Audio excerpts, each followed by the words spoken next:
जी लैल साहब सत श्री अकाल जी। सत श्री अकाल सत श्री अकाल दोस्तों, एक बार फिर असी प्रोग्राम खुंड चर्चा लैके हाजिर हो चुके हैं। दोस्तों जिस तरह तुहानूं पता है कि शुभदीप उर्फ सिद्धू मूसेवाले का देहांत हो चुकिया सी और देहांत तो बाद जिहड़ी उहदी पार्थिक शरीर है, उहदी बॉडी है, वो मापियां नूं सवेरे मिले सिविल हस्पताल मानसा दे विचों। मानसा मेरा जद्दी पिंड है और मानसा का मैं रहन वाला। मेरा बचपन मेरी पैदाइश मानसा दे विच हुई और मानसा नाल मैनूं इन्ना मोह सी, अज भी मोह हैगा। और सब तो वड्डी गल लैल साहब ये है कि मेरे मानसा दे पिंड मूसेवाले दा वो होणहार बच्चा सी जी। उहदे चले जाण नाल करोड़ां लोकां नूं घाटा पिया है, करोड़ां लोकां दीयां अखां नम ने, लोग रो रहे ने, लोग सरकारां नूं कोस रहे ने जी। सो दोस्तों एक बार फिर असीं खुंड चर्चा में तुहाडा हार्दिक स्वागत करते हैं। मैं कुलवंत सिंह गिल और मेरे नाल मेरे सीनियर साथी पत्रकार निरंजन सिंह जी लैल हाजिर हो चुके हैं। साडे दोहां वालों प्यार भरी सत श्री अकाल।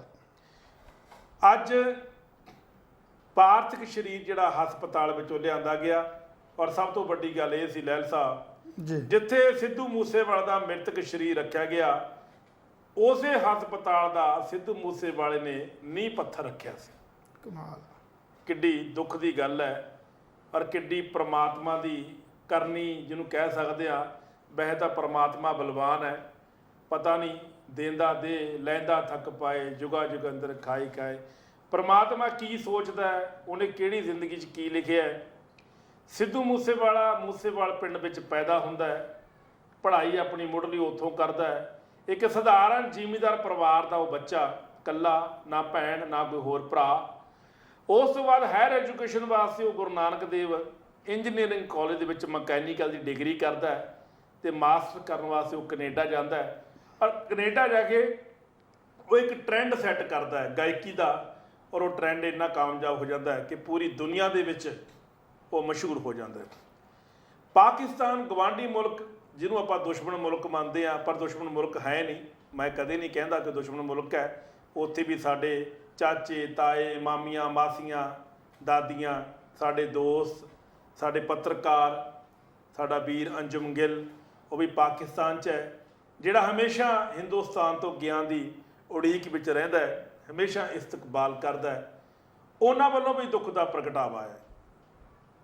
पाकिस्तानी शायर, पाकिस्तानी फनकार, पाकिस्तानी अदाकार, पाकिस्तानी पत्रकार, बुद्धिजीवी अंजुम गिल जिहड़े कि पत्रकार ने पाकिस्तान के, उन्हां वल्लों भी शोक सुनेहा जिहड़ा है वो आया है और उन्होंने कहा कि बड़ा दुख है। उन्होंने भी तस्वीरां जिहड़ियां ने पाकिस्तान दे विच साझियां कीतियां ने और दुनिया का ऐसा कोई टैलीविजन चैनल नहीं, चाहे वो गोरियां दा होवे, चाहे साडा पंजाबियां दा होवे, चाहे वो पाकिस्तान का होवे, हर बंदे ने खबर सिद्धू मूसेवाले की ब्रॉडकास्ट की। लैल सब ध्यान दो थोड़ा जा जी, ध्यान तुहाडे वाला जी। और अज असी सब तो पहला तस्वीरां असी चला दित्तियां ने।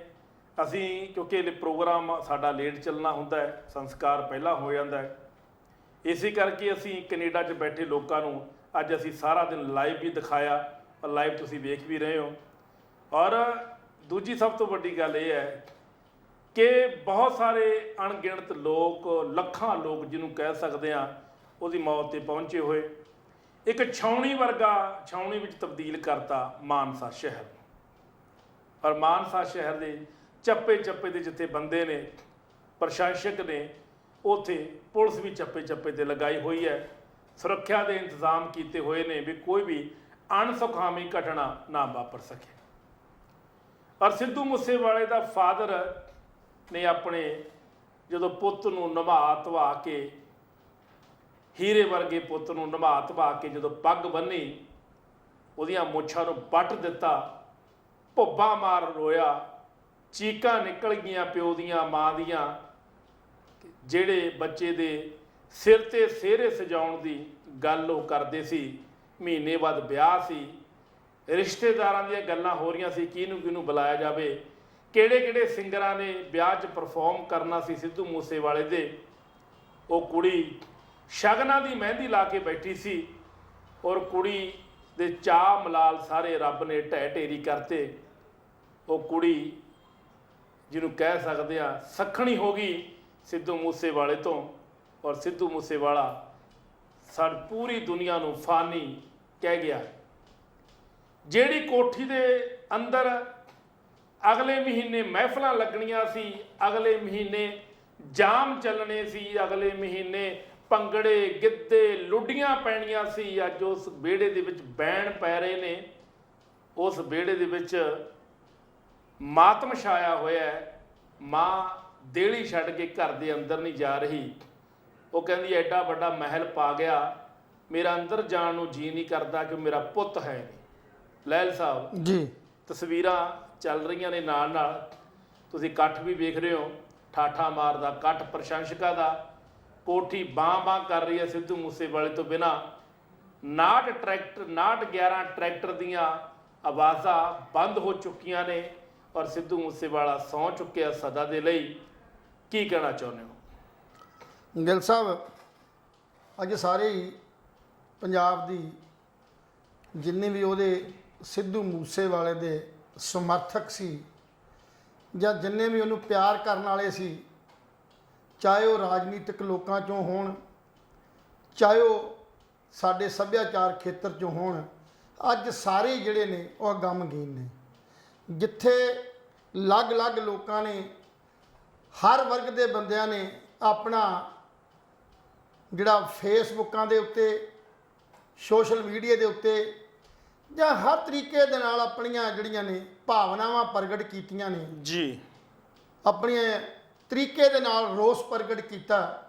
ਉੱਥੇ ਗਿਆਨੀ ਭਿੰਦਰਪਾਲ ਸਿੰਘ ਹੋਣਾ ਨੇ ਵੀ ਆਪਣੀ ਇੱਕ ਜਿਹੜੀ ਆ ਆਪਣਾ ਸ਼ੋਕ ਜਿਹੜਾ ਸੰਦੇਹਾ ਪਾਇਆ। ਉਹਦੇ ਚੋਂ ਲਿਖਦੇ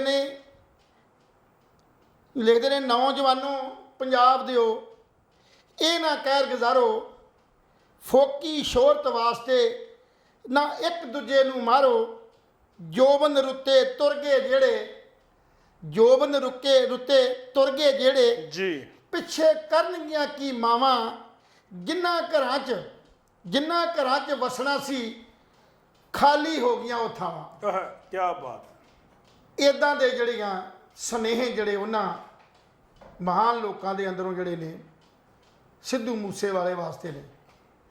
ਕੁਝ ਉਹਨਾਂ ਦੋਸਤਾਂ ਦੀਆਂ ਵੀ ਜਿਨ੍ਹਾਂ ਨੇ ਆਪਣੇ ਜੀਵਨ ਦਾ ਕੁਝ ਥੋੜ੍ਹੇ ਪਲ ਜਿਹੜੇ ਨੇ ਉਹਦੇ ਨਾਲ ਹੰਢਾਏ ਸੀ। ਉਹਦੇ 'ਚ ਇੱਕ ਸਾਡਾ ਆਰਟਿਸਟ ਆ ਵੀਰ, ਬਹੁਤ ਵਧੀਆ, ਉਹ ਕਹਿੰਦਾ ਪਿਛਲੇ 2020 ਦੀ ਗੱਲ ਹੈ, ਇੱਕ ਸਾਂਝੀ ਸਟੇਜ ਦੇ ਉੱਤੇ ਸਾਨੂੰ ਇਕੱਠਿਆਂ ਨੂੰ ਇੱਕ ਪ੍ਰੋਗਰਾਮ 'ਚ ਜਿਹੜਾ ਹੈ ਉਹ ਪਰਫਾਰਮ ਕਰਨ ਮੌਕਾ ਮਿਲਿਆ, ਜਿਹਦੇ 'ਚ ਸਿੱਧੂ ਮੂਸੇਵਾਲਾ, ਆਰਨੇਤ, ਇੱਕ ਦੋ ਸਿੰਗਰ ਹੋਰ ਤੇ ਇੱਕ ਮੈਂ ਉੱਥੇ ਪਰਫਾਰਮ ਕਰਨ ਵਾਸਤੇ ਇਕੱਠੇ ਇੱਕ ਸਟੇਜ ਤੇ ਹੋਏ। ਤੇ ਪਹਿਲੀ ਵਾਰ ਕਹਿੰਦਾ ਜਿਸ ਵੇਲੇ ਉਹ ਸਾਰੇ ਆਪੋ ਆਪਣਾ ਥੋੜਾ ਸਮਾਂ ਲਾ ਕੇ ਗਾ ਕੇ ਗਏ, ਤਾਂ ਜਦੋਂ ਮੇਰੀ ਵਾਰੀ ਆਈ, ਜਦੋਂ ਮੈਂ ਗਾਉਣ ਲੱਗਾ, ਤੇ ਮੂਸੇਵਾਲੇ ਨੇ ਹੋਰ ਤਾਂ ਕਿਸੇ ਦੀ ਮੂਵੀ ਨਹੀਂ ਬਣਾਈ, ਪਰ ਮੂਸੇਵਾਲਾ ਆਪ ਮੇਰੀ ਜਿਹੜੀ ਮੂਵੀ ਬਣਾ ਰਿਹਾ ਸੀ, ਤੇ ਮੈਨੂੰ ਆਪਣੇ ਆਪ 'ਚ ਇੰਨਾ ਵੱਡਾ ਲੱਗ ਰਿਹਾ ਸੀ ਕਿ ਮੈਂ ਪਤਾ ਨਹੀਂ ਕਿੰਨਾ ਕੁ ਸਿੰਗਰ ਹਾਂ, ਪਰ ਉਹ ਮੇਰਾ ਵੱਡਾਪਣ ਨਹੀਂ ਸੀ, ਵਡੱਪਣ ਸੀ ਉਸ ਆਰਟਿਸਟ ਦਾ, ਜਿਹਨੇ ਇੱਕ ਛੋਟੇ ਜਿਹੇ ਨਵਾਣੇ ਜਿਹੇ ਆਰਟਿਸਟ ਨੂੰ ਐਡਾ ਵੱਡਾ ਮਾਣ ਦਿੱਤਾ। ਕਹਿੰਦਾ ਮੇਰੀ ਆਖਰੀ ਤੇ ਪਹਿਲੀ ਮੁਲਾਕਾਤ ਉਹ ਸੀ। ਅੱਜ ਮੈਂ ਕਹਿੰਦਾ ਉਹ ਯਾਦਾਂ ਨੂੰ ਤਾਜ਼ਾ ਕਰ ਰਿਹਾ ਕਿ ਸਾਡੇ ਵਖਰੇਵੇਂ ਦੇ ਅਲੱਗ-ਅਲੱਗ ਹੋ ਸਕਦੇ ਨੇ ਜੀ, ਸਾਡੇ ਵਿਚਾਰ ਵੱਖਰੇ ਹੋ ਸਕਦੇ ਨੇ, ਰਾਹ ਵੱਖਰੇ ਹੋ ਸਕਦੇ ਨੇ, ਪਰ ਕਿਸੇ ਦੀ ਜਾਨ ਲੈਣਾ ਨਾ ਰੱਬ ਤੇ ਨਾ ਕਾਨੂੰਨ ਇਜਾਜ਼ਤ ਨਹੀਂ ਦਿੰਦਾ, ਉਹਦੇ ਸ਼ਬਦ ਨੇ। ਸੋ ਇਸੇ ਤਰ੍ਹਾਂ ਅਨੇਕਾਂ ਲੋਕਾਂ ਨੇ ਆਪਣੀਆਂ ਜਿਹੜੀਆਂ ਭਾਵਨਾਵਾਂ ਉਹਦੇ ਪ੍ਰਤੀ ਪ੍ਰਗਟ ਕੀਤੀਆਂ ਨੇ।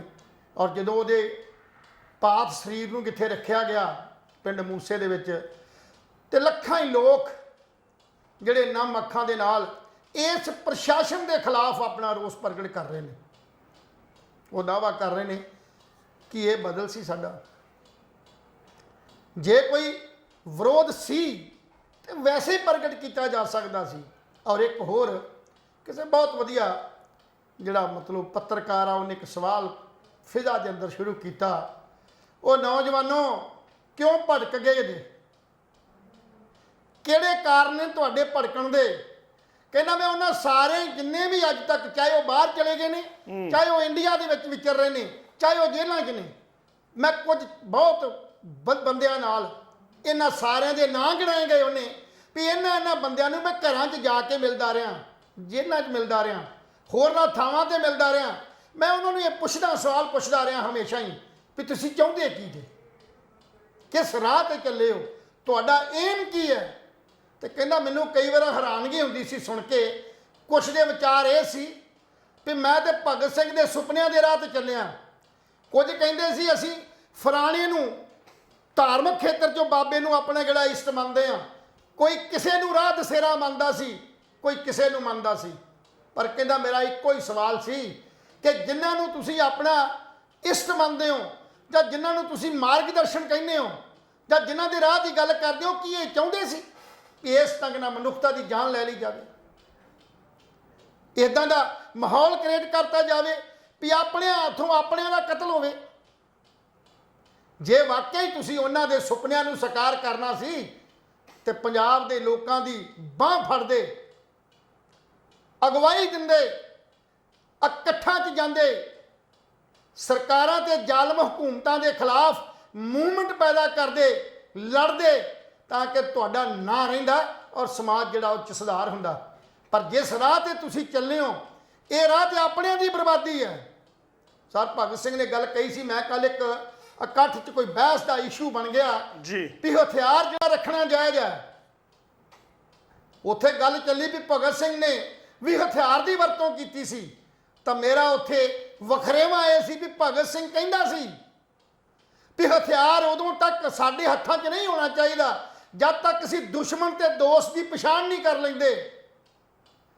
ਹਥਿਆਰ ਲੋੜ ਹੈ, ਪਰ ਇਸ ਗੱਲ ਲਈ ਨਹੀਂ। ਹਥਿਆਰ ਤੇ ਲੋੜ ਸੀ ਜ਼ਾਲਮ ਹਕੂਮਤਾਂ ਦੇ ਖਿਲਾਫ। ਜ਼ਾਲਮ ਜਿਹੜੇ ਜ਼ੁਲਮ ਕਰਦੇ ਸੀ, ਜਿਹੜੇ ਲੋਕਾਂ ਦਾ ਘਾਣ ਕਰਦੇ ਸੀ, ਉਹਦੇ ਖਿਲਾਫ। ਪਰ ਉਹਦੇ ਖਿਲਾਫ ਤੋਂ ਪਹਿਲਾਂ ਸਾਡੇ ਮਾਨਸਿਕ ਤੌਰ ਤੇ ਅਸੀਂ ਤਿਆਰ ਹੋਣਾ ਸੀ ਕਿ ਸਾਡਾ ਦੁਸ਼ਮਣ ਕੌਣ ਹੈ, ਦੋਸਤ ਕੌਣ ਹੈ। ਅੱਜ ਤੇ ਅਸੀਂ ਹਥਿਆਰ ਦੀ ਵਰਤੋਂ ਜਿਹੜੀ ਚਾਚਿਆਂ, ਤਾਇਆਂ, ਮਾਮਿਆਂ, ਮਾਸੀਆਂ, ਭਰਾਵਾਂ, ਗੁਆਂਢੀਆਂ ਜਾਂ ਹੋਰ ਸ਼ਰੀਕੇ ਬਰਾਦਰੀ ਜਾਂ ਆਪਣੀਆਂ ਜ਼ਮੀਨਾਂ ਜਾਇਦਾਦਾਂ ਦਾ ਉਹਨਾਂ ਵਾਸਤੇ ਵਰਤ ਰਹੇ ਹਾਂ। ਬੰਨਿਆਂ ਤੇ ਖਲੋ ਖਲੋ ਕੇ ਇੱਕ ਮਰਲੇ ਦੀ ਜਗ੍ਹਾ ਲਈ ਗੋਲੀ ਮਾਰ ਦਿੰਦੇ ਆ।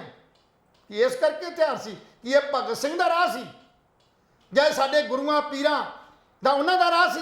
ਇਹ ਰਾਹ ਨਹੀਂ ਸੀ ਸਾਡਾ। ਸਾਡਾ ਰਾਹ ਸੀ ਸ਼ਾਂਤੀ ਦਾ ਉਪਦੇਸ਼ ਦੇਣਾ, ਸਰਬੱਤ ਦੇ ਭਲੇ ਲਈ ਸੋਚਣਾ। ਅੱਜ ਉਸ ਸਫਾ ਦੇ ਵਿੱਚ ਜਿੱਥੇ ਤਮਾਮ ਲੋਕ ਉਸ ਪਾਤ ਸਰੀਰ ਨੂੰ ਜਿਹੜਾ ਨਾ ਇਹਦਾ ਵਿਦਾ ਕਰ ਰਹੇ ਨੇ, ਉਸ ਵੇਲੇ ਉਸ ਬਾਪ ਦਾ, ਉਸ ਮਾਂ ਦਾ ਕੀ ਹਾਲ ਹੋਊਗਾ। ਉਸ ਤੋਂ ਪਹਿਲਾਂ ਨੰਗਲ ਅੰਬੀਆ ਜਾਂ ਹੋਰ ਜਿਹੜੇ ਮਿੱਡੂ ਖੇੜੇ ਵਰਗੇ ਜਾਂ ਹੋਰ ਬੰਦੇ ਸੀ, ਇਹ ਸਾਡੀ ਧਰਤੀ ਤੋਂ ਰਿਸ਼ਵਤ ਕਰਕੇ ਰੱਖ ਦਿੱਤੇ। ਕੀ ਮਿਲਿਆ ਤੁਹਾਨੂੰ? ਇੱਕ ਸ਼ੋਹਰਤ ਦੀ ਖਾਤਰ, ਕੁਝ ਚੰਦ ਰੁਪਈਆਂ ਦੀ ਖਾਤਰ, ਤੁਸੀਂ ਆਪਣੇ ਮਫਾਦ ਨੂੰ ਪੂਰਾ ਕਰਨ ਵਾਸਤੇ ਕੀ ਇਹਦੇ ਨਾਲ ਸਮਾਜ 'ਚ ਕੀ ਸੁਨੇਹਾ ਜਾਏਗਾ? ਅੱਜ ਨੌਜਵਾਨੀ ਭੜਕ ਰਹੀ ਹੈ। ਇਹੀ ਚਾਹੁੰਦਾ ਜਰਵਾਣਿਆਂ ਦਾ, ਉਹੀ ਚਾਹੁੰਦਾ ਰਾਜਨੀਤਿਕ ਲੋਕਾਂ ਦਾ ਸੁਪਨਾ ਹੈ ਵੀ ਲੋਕ ਜਿਹੜੇ ਨੇ ਜਿਹੜੀ ਜਵਾਨੀ ਹੈ ਇਹ ਭੜਕੇ, ਇਹ ਜਵਾਨੀ ਭੜਕ ਕੇ ਕਿਰਾਏ ਪਵੇ, ਇਹ ਕਿਰਾਏ ਪੈ ਕੇ ਆਪਣਿਆਂ ਨੂੰ ਆਪ ਮਾਰਨ ਤੇ ਅਸੀਂ ਰਾਜ ਕਰੀਏ, ਰਾਜ। ਤੇ ਅੱਜ ਉਹੀ ਸੁਪਨਾ ਤੁਸੀਂ ਉਹਨਾਂ ਦਾ ਪੂਰਾ ਕਰ ਰਹੇ ਹੋ। ਕਿਹੜੇ ਰਾਜਨੀਤਿਕ ਲੋਕਾਂ ਦੀ ਖੁਸ਼ੀ ਵਾਸਤੇ ਤੁਸੀਂ ਇਹ ਕਰ ਰਹੇ ਹੋ? ਤੁਹਾਨੂੰ ਪੁਰਾਣਾ ਪਿੱਛੇ ਯਾਦ ਹੋਏਗਾ ਜੀ। ਲੈਲ ਸਾਹਿਬ ਲੰਬਾ ਨਾ ਲੈ ਕੇ ਜਾਓ। ਲੈਲ ਸਾਹਿਬ ਮੇਰਾ ਕਹਿਣ ਦਾ ਭਾਵ, ਮੈਂ ਇਹ ਗੱਲਾਂ ਤਾਂ ਕਰ ਰਿਹਾ ਵੀ ਸਾਡੇ ਜਿਹੜੇ ਭੜਕੇ ਨੌਜਵਾਨ ਨੇ ਉਹ ਵਾਪਸ ਆ ਜਾਓ। ਅਜੇ ਡੁੱਲੇ ਬੇਰਾਂ ਦਾ ਕੁਝ ਨਹੀਂ ਵਿਗੜਿਆ। ਦੁਨੀਆ ਪੱਧਰ ਤੇ ਲੋਕਾਂ 'ਚ ਜਿਹਨਾਂ ਦੇ ਰਾਹ ਭੜਕੇ ਗਏ ਸੀ ਉਹ ਵੀ ਮੁੱਖ ਧਾਰਾ 'ਚ ਆਏ। ਉਹਨਾਂ ਨੇ ਮੁੱਖ ਧਾਰਾ ਜਾਣ ਕੇ ਲੋਕਾਂ ਦੀ ਭਲਾਈ ਲਈ ਕਾਰਜ ਕੀਤਾ। ਅੱਜ ਸਿੱਧੂ ਮੂਸੇਵਾਲਾ ਗਿਆ, ਲੱਖਾਂ ਲੋਕ ਉਹਨੂੰ ਤੋਰਨ ਚੱਲੇ ਨੇ। ਕੱਲ ਨੂੰ ਕੋਈ ਹੋਰ ਜਿਹੜਾ ਭਰਾ ਨਾ ਤੁਰੇ। ਸਾਡੀ ਅਪੀਲ ਉਹਨਾਂ ਨੂੰ, ਸਾਡੀ ਉਹਨਾਂ ਨੂੰ ਵੀ ਅਪੀਲ ਹੈ ਜਿਹੜੇ ਇਸ ਰੋਸ ਦੇ ਵਿੱਚ ਆਪਣਾ ਜਿਹੜਾ ਹੋਸ਼ ਗਵਾ ਰਹੇ ਨੇ। ਠੀਕ ਹੈ, ਸਰਕਾਰਾਂ, ਹਕੂਮਤਾਂ ਜਿਹੜੀਆਂ ਨੇ ਨਾ, ਇਹ ਕਦੇ ਵੀ ਕਿਸੇ ਕੰਮ ਨਹੀਂ ਆਈਆਂ। ਇਹ ਹਮੇਸ਼ਾ ਹੀ ਸਾਡੀ ਇਸ ਨੌਜਵਾਨੀ ਨੂੰ ਆਪਣੇ ਲਈ ਵਰਤਣ ਦੀ ਕੋਸ਼ਿਸ਼ ਕਰਦੀਆਂ ਨੇ। ਤਾਂ ਜਦੋਂ ਉਹਨਾਂ ਦਾ ਮਫਾਦ ਪੂਰਾ ਹੋ ਜਾਂਦਾ ਫਿਰ ਉਸੇ ਨੌਜਵਾਨ ਪੀੜ੍ਹੀ ਨੂੰ ਖਤਮ ਕਰਨ ਵੱਲ ਤੁਰ ਪੈਂਦੀਆਂ ਨੇ। ਇਹੀ ਕੁਝ ਅੱਜ ਮੂਸੇਵਾਲੇ ਨਾਲ ਹੋਇਆ। ਇਹੀ ਕੁਝ ਉਹਨਾਂ ਲੋਕਾਂ ਨਾਲ ਹੋ ਰਿਹਾ ਜਿਹੜੇ ਸਰਕਾਰ ਦੇ ਖਿਲਾਫ ਆਵਾਜ਼ ਬੰਦ ਕਰਨ ਦੀ ਗੱਲ ਕਰਦੇ ਨੇ। ਜੀ ਜੀ ਜੀ। ਸੋ ਇਸ ਕਰਕੇ ਅੱਜ ਸਾਰੀਆਂ ਜਿਹੜੀਆਂ ਅੱਖਾਂ ਨੇ, ਚਾਹੇ ਉਹ ਵਿਦੇਸ਼ 'ਚ ਬੈਠੇ ਲੋਕ ਨੇ, ਲਾਈਵ ਦੇਖ ਰਹੇ ਨੇ, ਉੱਥੇ ਵੀ ਭੁੱਬਾਂ ਮਾਰ ਰੋ ਰਹੇ ਨੇ। ਬਿਲਕੁਲ ਜੀ, ਤੁਸੀਂ ਇਸ ਸਮੇਂ ਤਸਵੀਰਾਂ ਜਿਹੜੀਆਂ ਵੇਖ ਰਹੇ ਹੋ ਸਿੱਧੂ ਮੂਸੇਵਾਲੇ ਦੇ ਪਿੰਡ ਮੂਸੇਵਾਲ, ਜ਼ਿਲ੍ਹਾ ਮਾਨਸਾ ਤੋਂ ਦੇਖ ਰਹੇ ਹੋ, ਜਿੱਥੇ ਲੱਖਾਂ ਲੋਕਾਂ ਦਾ ਇਕੱਠ ਜਿਹੜਾ ਹੈ ਉਹ ਸ਼ੋਕ ਪ੍ਰਗਟ ਕਰਨ ਵਾਸਤੇ ਆਇਆ, ਉਹਨਾਂ ਦੇ ਅੰਤਮ ਸੰਸਕਾਰ ਵਿੱਚ ਸ਼ਾਮਲ ਹੋਣ ਵਾਸਤੇ ਆਇਆ ਔਰ ਅੰਤਮ ਸੰਸਕਾਰ ਦੀਆਂ ਰਸਮਾਂ ਜਿਹੜੀਆਂ ਨੇ ਉਹ ਨਿਭਾਈਆਂ। ਪਹਿਲਾਂ ਕੀ ਸੀਗਾ ਕਿ ਪਹਿਲਾਂ ਪਲਾਨ ਇਹ ਸੀਗਾ ਵੀ ਜਿਹੜਾ ਪਿੰਡ ਮੂਸੇ ਦਾ ਸ਼ਮਸ਼ਾਨ ਘਾਟ ਹੈ, ਜਿੱਥੇ ਸਾਰੇ ਲੋਕਾਂ ਨੂੰ ਮਰਨ ਤੋਂ ਬਾਅਦ ਲਿਜਾਇਆ ਜਾਂਦਾ, ਉੱਥੇ ਸੰਸਕਾਰ ਕੀਤਾ ਜਾਣਾ। ਲੇਕਿਨ ਬਾਅਦ ਦੇ ਵਿੱਚ ਪਰਿਵਾਰ ਨੇ ਇਹ ਫੈਸਲਾ ਚੇਂਜ ਕਰਤਾ, ਬਦਲਤਾ। ਉਹਨਾਂ ਕਿਹਾ ਕਿ ਜਿਹੜੀ ਸਾਡੀ ਜੱਦੀ ਜ਼ਮੀਨ ਹੈ, ਅਸੀਂ ਜ਼ਮੀਨ ਦੇ ਵਿੱਚ ਜਿਹੜਾ ਹੈ ਸਿੱਧੂ ਮੂਸੇਵਾਲੇ ਨੂੰ ਉੱਥੇ ਅਸੀਂ ਅੰਤਮ ਸੰਸਕਾਰ ਕਰਾਂਗੇ ਔਰ ਉੱਥੇ ਉਹਨਾਂ ਦੀ ਇੱਕ ਯਾਦ ਵੀ ਬਣਾਵਾਂਗੇ। ਔਰ ਕਿਉਂਕਿ ਜ਼ਮੀਨ ਖੇਤੀਬਾੜੀ ਦੇ ਨਾਲ ਸਿੱਧੂ ਨੂੰ ਮੂਸੇਵਾਲੇ ਨੂੰ ਬਹੁਤ ਪਿਆਰ ਸੀ, ਸ਼ੁਭਦੀਪ ਨੂੰ ਬਹੁਤ ਪਿਆਰ ਸੀ। ਉਹ ਕਹਿੰਦੇ ਵੀ ਅਸੀਂ ਆਪਣੀ ਜ਼ਮੀਨ ਦੇ ਵਿੱਚ ਉਹਦੀ ਰਾਖ ਜਿਹੜੀ ਹੈ ਉਹ ਅਸੀਂ ਬਖੇਰਾਂਗੇ ਔਰ ਤਾਂ ਜੋ ਉਹਦੀ ਮਹਿਕ ਜਿਹੜੀ ਹੈ ਮਿੱਠੀ ਮਿੱਠੀ ਉਹ ਹਮੇਸ਼ਾ ਉਹਨਾਂ ਖੇਤਾਂ ਦੇ ਵਿੱਚ ਆਉਂਦੀ ਰਹੇ। ਦੇਖੋ ਗੱਲ ਹੈ, ਇਹ ਮਨ ਨੂੰ ਸਮਝਾਉਣ ਵਾਲੀ ਗੱਲ ਹੈ ਜੀ, ਕਿਉਂਕਿ ਚਲਾ ਲਹਿਰ ਸਾਹਿਬ ਜਾਣ ਵਾਲਾ ਤਾਂ ਚਲਾ ਗਿਆ, ਬਿਲਕੁਲ ਉਹਨੇ ਵਾਪਸ ਆਉਣਾ ਨਹੀਂ। ਪਹਿਲਾਂ ਦੀਪ ਸਿੱਧੂ ਜਦੋਂ ਮਰਿਆ ਤਾਂ ਪੂਰੀ ਦੁਨੀਆ ਵਿੱਚ ਸ਼ੋਕ ਦੀ ਲਹਿਰ ਹੋ ਗਈ। ਉਹ ਵੀ ਇੱਕ ਜੁਝਾਰੂ ਬੰਦਾ ਸੀ, ਹਨਾ, ਉਹ ਵੀ ਇੱਕ ਜਿਹਨੂੰ ਕਹਿ ਸਕਦੇ ਆ ਸਿਰ ਕੱਢ ਆਗੂ ਬਣ ਗਿਆ ਸੀਗਾ। ਇੱਕ ਨਵੀਂ ਸੋਚ ਲੈ ਕੇ ਉਹ ਹਿੰਦੁਸਤਾਨ ਪੂਰੀ ਦੁਨੀਆ ਵਿੱਚ ਸਟੈਬਲਿਸ਼ ਹੋਇਆ ਸੀ। ਉਹ ਖਰੋ ਰੋਡ ਐਕਸੀਡੈਂਟ ਵਿੱਚ ਮਾਰਿਆ ਗਿਆ। ਸੰਦੀਪ ਅੰਬੀਆਂ ਉਹਨੂੰ ਗੈਂਗਸਟਰਾਂ ਨੇ ਮਾਰਤਾ, ਉਹਦੀ ਜ਼ਿੰਮੇਵਾਰੀ ਲੈ ਲਈ। ਉਸ ਤੋਂ ਬਾਅਦ ਇਨ ਬਿਟਵੀਨ ਸ਼ੁਭਦੀਪ ਉਰਫ ਸਿੱਧੂ ਮੂਸੇਵਾਲੇ ਦਾ ਮਾਨਸਾ ਦੇ ਵਿੱਚ ਕਤਲ ਕਰ ਦੇਣਾ ਸਰਕਾਰ ਦੇ ਉੱਤੇ ਕਿਤੇ ਨਾ ਕਿਤੇ ਬਹੁਤ ਵੱਡਾ ਸਵਾਲੀਆ ਨਿਸ਼ਾਨ ਹੈ। ਅੱਜ ਪਿੰਡ ਮੂਸੇ ਦੇ ਵਿੱਚ ਠਾਠਾ ਮਾਰਦਾ ਇਕੱਠ ਹੈ, ਮੈਂ ਗਿਣਤੀ ਨਹੀਂ ਕਰ ਸਕਦਾ ਕਿੰਨੇ ਲੋਕ ਹੋਣਗੇ। ਹੋ ਸਕਦਾ 50,000 ਹੋਣ, ਹੋ ਸਕਦਾ ਲੱਖ, 2 ਲੱਖ, 3 ਲੱਖ ਬੰਦਾ ਹੋਵੇ। ਸਾਰੇ ਬੰਦੇ ਪੰਜਾਬ ਦੇ ਵੱਖ-ਵੱਖ ਥਾਵਾਂ ਤੋਂ ਆਏ ਹੋਏ ਨੇ। ਕੋਈ ਲੋਕਲ ਜਿਹੜੇ ਇਹ ਨਹੀਂ ਕਿ ਲੋਕਲ ਬੰਦੇ ਆਏ ਨੇ, ਥਾਵਾਂ ਤੇ ਆਏ ਨੇ। ਪੂਰਾ ਮਾਨਸਾ ਬੰਦ ਹੈ, ਨਾਲ ਪਿੰਡ ਮੌੜ ਮੰਡੀ ਪੈਂਦਾ ਹੈ, ਬਹੁਤ ਵੱਡੀ ਮੰਡੀ ਹੈ, ਮੰਡੀ ਮੌੜ ਮੰਡੀ ਬੰਦ ਹੈ। ਜਿੰਨੀਆਂ ਵੀ ਆਸੇ-ਪਾਸੇ ਮਾਈਸਰਖਾਨਾ ਹੋ ਗਿਆ ਜਾਂ ਉੱਬੇ ਪਿੰਡ ਹੋ ਗਿਆ ਜਾਂ ਹੋਰ ਜਿੰਨੇ ਵੀ ਛੋਟੇ ਮਾਨਸਾ ਹੋ ਗਿਆ, ਸਾਰੇ ਬੰਦ ਨੇ, ਦੁਕਾਨਾਂ ਬੰਦ ਹੈ। ਸਭ ਉੱਥੇ ਸੰਸਕਾਰ ਤੇ ਪਹੁੰਚੇ ਨੇ। ਔਰ ਦੂਜੀ ਸਭ ਤੋਂ ਵੱਡੀ ਗੱਲ ਇਹ ਹੈ ਕਿ ਸਰਕਾਰਾਂ ਦੀ ਕੱਪੜ ਛਾਣ ਹੋ ਰਹੀ ਹੈ, ਸਰਕਾਰਾਂ ਦੀ ਮੁਰਦਾਬਾਦ ਹੋ ਰਹੀ ਹੈ। ਜਿੱਥੇ ਸਿੱਧੂ ਮੂਸੇਵਾਲਾ ਜਿੰਦਾਬਾਦ ਦੇ ਨਾਅਰੇ ਲੱਗ ਰਹੇ ਨੇ, ਉੱਥੇ ਭਗਵੰਤ ਮਾਨ ਮੁਰਦਾਬਾਦ ਦੇ ਨਾਅਰੇ ਵੀ ਲੱਗ ਰਹੇ ਨੇ। ਆਮ ਆਦਮੀ ਪਾਰਟੀ ਸਰਕਾਰ ਦੇ ਮੁਰਦਾਬਾਦ ਦੇ ਨਾਅਰੇ ਵੀ ਲੱਗ ਰਹੇ ਨੇ। ਜੇ ਸਰਕਾਰ ਇੰਨੀ ਚੰਗੀ ਹੁੰਦੀ ਲਹਿਲ ਸਾਹਿਬ ਜੀ, ਤਾਂ ਸਰਕਾਰ ਫਿਰ ਉੱਥੇ ਜਾਂਦੀ ਜੀ, ਸਰਕਾਰ ਦੇ ਬੰਦੇ ਜਾਂਦੇ। ਸਰਕਾਰ ਦੇ ਬੰਦੇ ਗਏ ਕਿਉਂ ਨਹੀਂ? ਕਿਉਂਕਿ ਇੰਟੈਲੀਜੈਂਸੀਆਂ ਦੀ ਰਿਪੋਰਟ ਉਹਨਾਂ ਕੋਲੇ ਪਹੁੰਚ ਚੁੱਕੀ ਹੈ ਵੀ ਲੋਕਾਂ ਦਾ ਗੁੱਸਾ ਤੁਹਾਡੇ ਪ੍ਰਤੀ ਬਹੁਤ ਵਧਿਆ ਹੋਇਆ ਹੈ। ਐਵੇਂ ਨਾ ਤੁਹਾਨੂੰ ਕਿਤੇ ਮਰਾ ਦੇਣ, ਐਵੇਂ ਨਾ ਤੁਹਾਡੇ ਤੇ ਹਮਲਾ ਕਰਦੇ, ਤੁਸੀਂ ਨਾ ਬੜਿਓ। ਖੈਰ ਉਹ ਬਾਅਦ 'ਚ ਵੀ ਆ ਸਕਦੇ ਨੇ। ਪਰ ਹੁਣ ਰਾਜਾ ਵੜਿੰਗ ਬਿਲਕੁਲ ਸਿੱਧੂ ਮੂਸੇਵਾਲੇ ਦੀ ਮ੍ਰਿਤਕ ਸਰੀਰ ਦੇ ਕੋਲੇ ਖੜੇ ਹੋਏ ਨਜ਼ਰ ਆ ਰਹੇ ਨੇ। ਉਹਨਾਂ ਦੇ ਫਾਦਰ ਸਾਹਿਬ ਨਜ਼ਰ ਆ ਰਹੇ ਨੇ।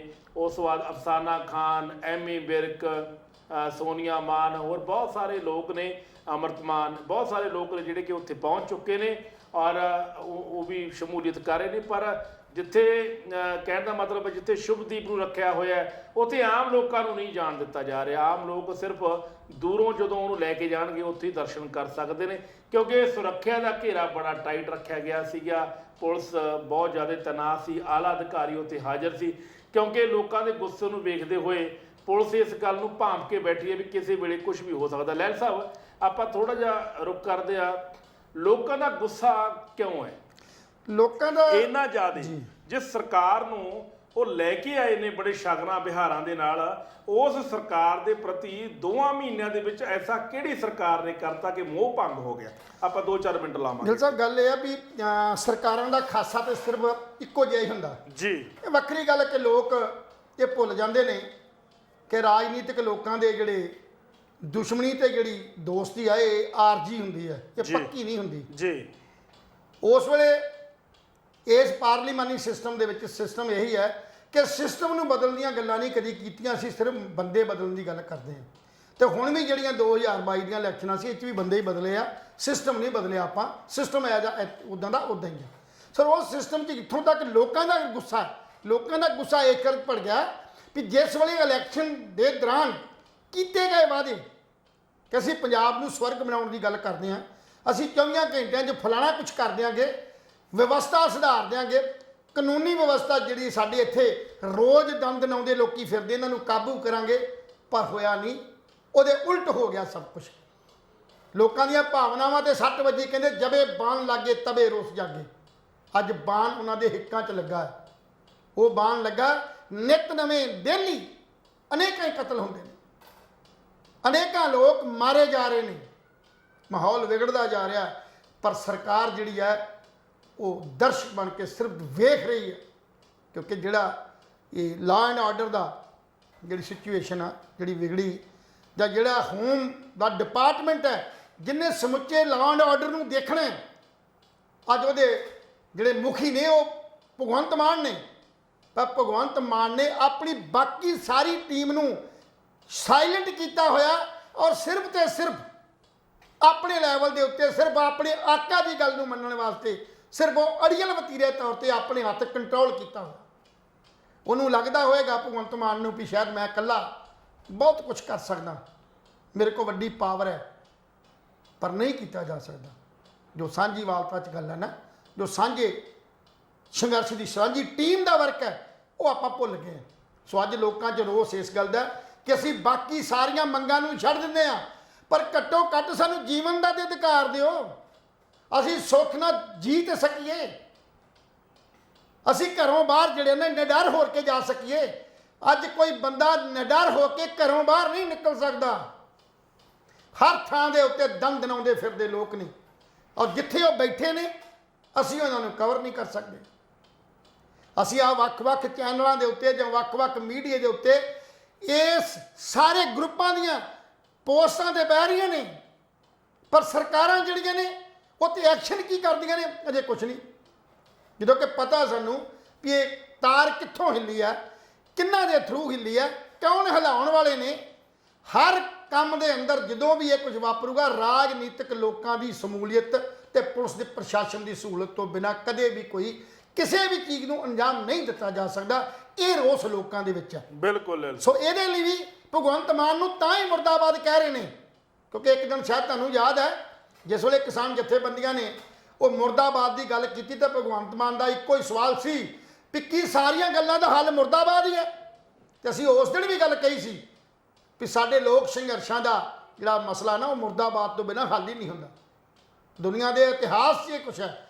ਸੋ ਲੋਕਾਂ ਦਾ ਜਿਹੜਾ ਰੋਸ ਇਹ ਜਿਹੜਾ ਕੱਲ ਪ੍ਰਗਟ ਹੋ ਰਿਹਾ, ਉਹਨਾਂ ਤੋਂ ਭਾਵ ਤੋਂ ਸਪਸ਼ਟ ਹੈ ਵੀ ਅਸੀਂ ਗਲਤ ਭਰੋਸੇ ਦੇ ਵਿੱਚ ਫਸ ਕੇ ਅਸੀਂ ਗਲਤ ਜਿਹੜੀ ਆ ਉਹ ਸਰਕਾਰ ਨੂੰ ਚੁਣ ਲਿਆ। ਸਰਕਾਰਾਂ ਤਾਂ ਸ਼ਾਇਦ ਕੋਈ ਵੀ ਚੰਗੀਆਂ ਨਹੀਂ, ਨੀਤੀਆਂ ਨਹੀਂ ਚੰਗੀਆਂ, ਉਹਨਾਂ ਦੀਆਂ ਸੋਚ ਨਹੀਂ ਚੰਗੀ ਹੈ। ਕੁਝ ਲੋਕਾਂ ਨੇ ਆਪਣੇ ਕਾਰੋਬਾਰ, ਆਪਣੇ ਕੰਮ ਧੰਦੇ, ਆਪਣਾ ਪੈਸੇ ਕਮਾਉਣ ਵੱਲ ਧਿਆਨ ਦਿੱਤਾ, ਤੇ ਕੁਝ ਨੇ ਸ਼ੋਹਰਤ ਖੱਟਣ ਵਾਸਤੇ ਸਿਰਫ ਤੇ ਸਿਰਫ ਇਹ ਕੁਝ ਕੀਤਾ। ਬੋਲੇ ਤੇ ਅਸੀਂ ਵੀ ਸੀ ਵੀ ਸਰਕਾਰ ਦੇ ਖਜ਼ਾਨੇ ਦੇ ਉੱਤੇ ਬਹੁਤ ਵੱਡਾ ਬੋਝ ਹੈ, ਜਿਹੜੀ ਅਸੀਂ ਅਨਨੈਸੈਸਰੀ ਉਹਨਾਂ ਲੋਕਾਂ ਨੂੰ ਸਿਕਿਉਰਿਟੀ ਦਿੱਤੀ ਹੈ ਜਿਨ੍ਹਾਂ ਨੂੰ ਕੋਈ ਜ਼ਰੂਰਤ ਨਹੀਂ, ਜਿਨ੍ਹਾਂ ਦਾ ਕੋਈ ਖਤਰੇ ਨਾਲ ਲੈਣ ਦੇਣ ਨਹੀਂ। ਪਰ ਅਸੀਂ ਇਹ ਤਾਂ ਕਦੇ ਨਹੀਂ ਸੀ ਕਿਹਾ ਵੀ ਉਹਨਾਂ ਲੋਕਾਂ ਨੂੰ ਸਿਕਿਉਰਿਟੀ ਨਾ ਦਿਓ ਜਿਹੜੀ ਸਿਕਿਉਰਿਟੀ ਜਿਨ੍ਹਾਂ ਨੂੰ ਜ਼ਰੂਰਤ ਹੈ, ਜਿਨ੍ਹਾਂ ਨੂੰ ਖਤਰੇ ਨੇ। ਜਦੋਂ ਕਿ ਸਾਡੀਆਂ ਏਜੰਸੀ ਜਿਹੜੀਆਂ ਜਿਨ੍ਹਾਂ ਨੇ ਵੈਰੀਫਾਈ ਕਰਨਾ ਸੀ, ਜਿਨ੍ਹਾਂ ਤੋਂ ਪੁੱਛ ਪੜਤਾਲ ਕਰਕੇ ਉਹਨਾਂ ਦੀ ਸਿਕਿਉਰਿਟੀ ਨੂੰ ਵਧਾਉਣਾ ਜਾਂ ਘਟਾਉਣਾ ਸੀ, ਉਹ ਤਾਂ ਸਰਕਾਰ ਨੇ ਵੇਖਣਾ ਸੀ ਨਾ। ਸਰਕਾਰ ਨੇ ਕਾਨੂੰਨੀ ਪ੍ਰਕਿਰਿਆ ਵੇਖਣੀ ਸੀ।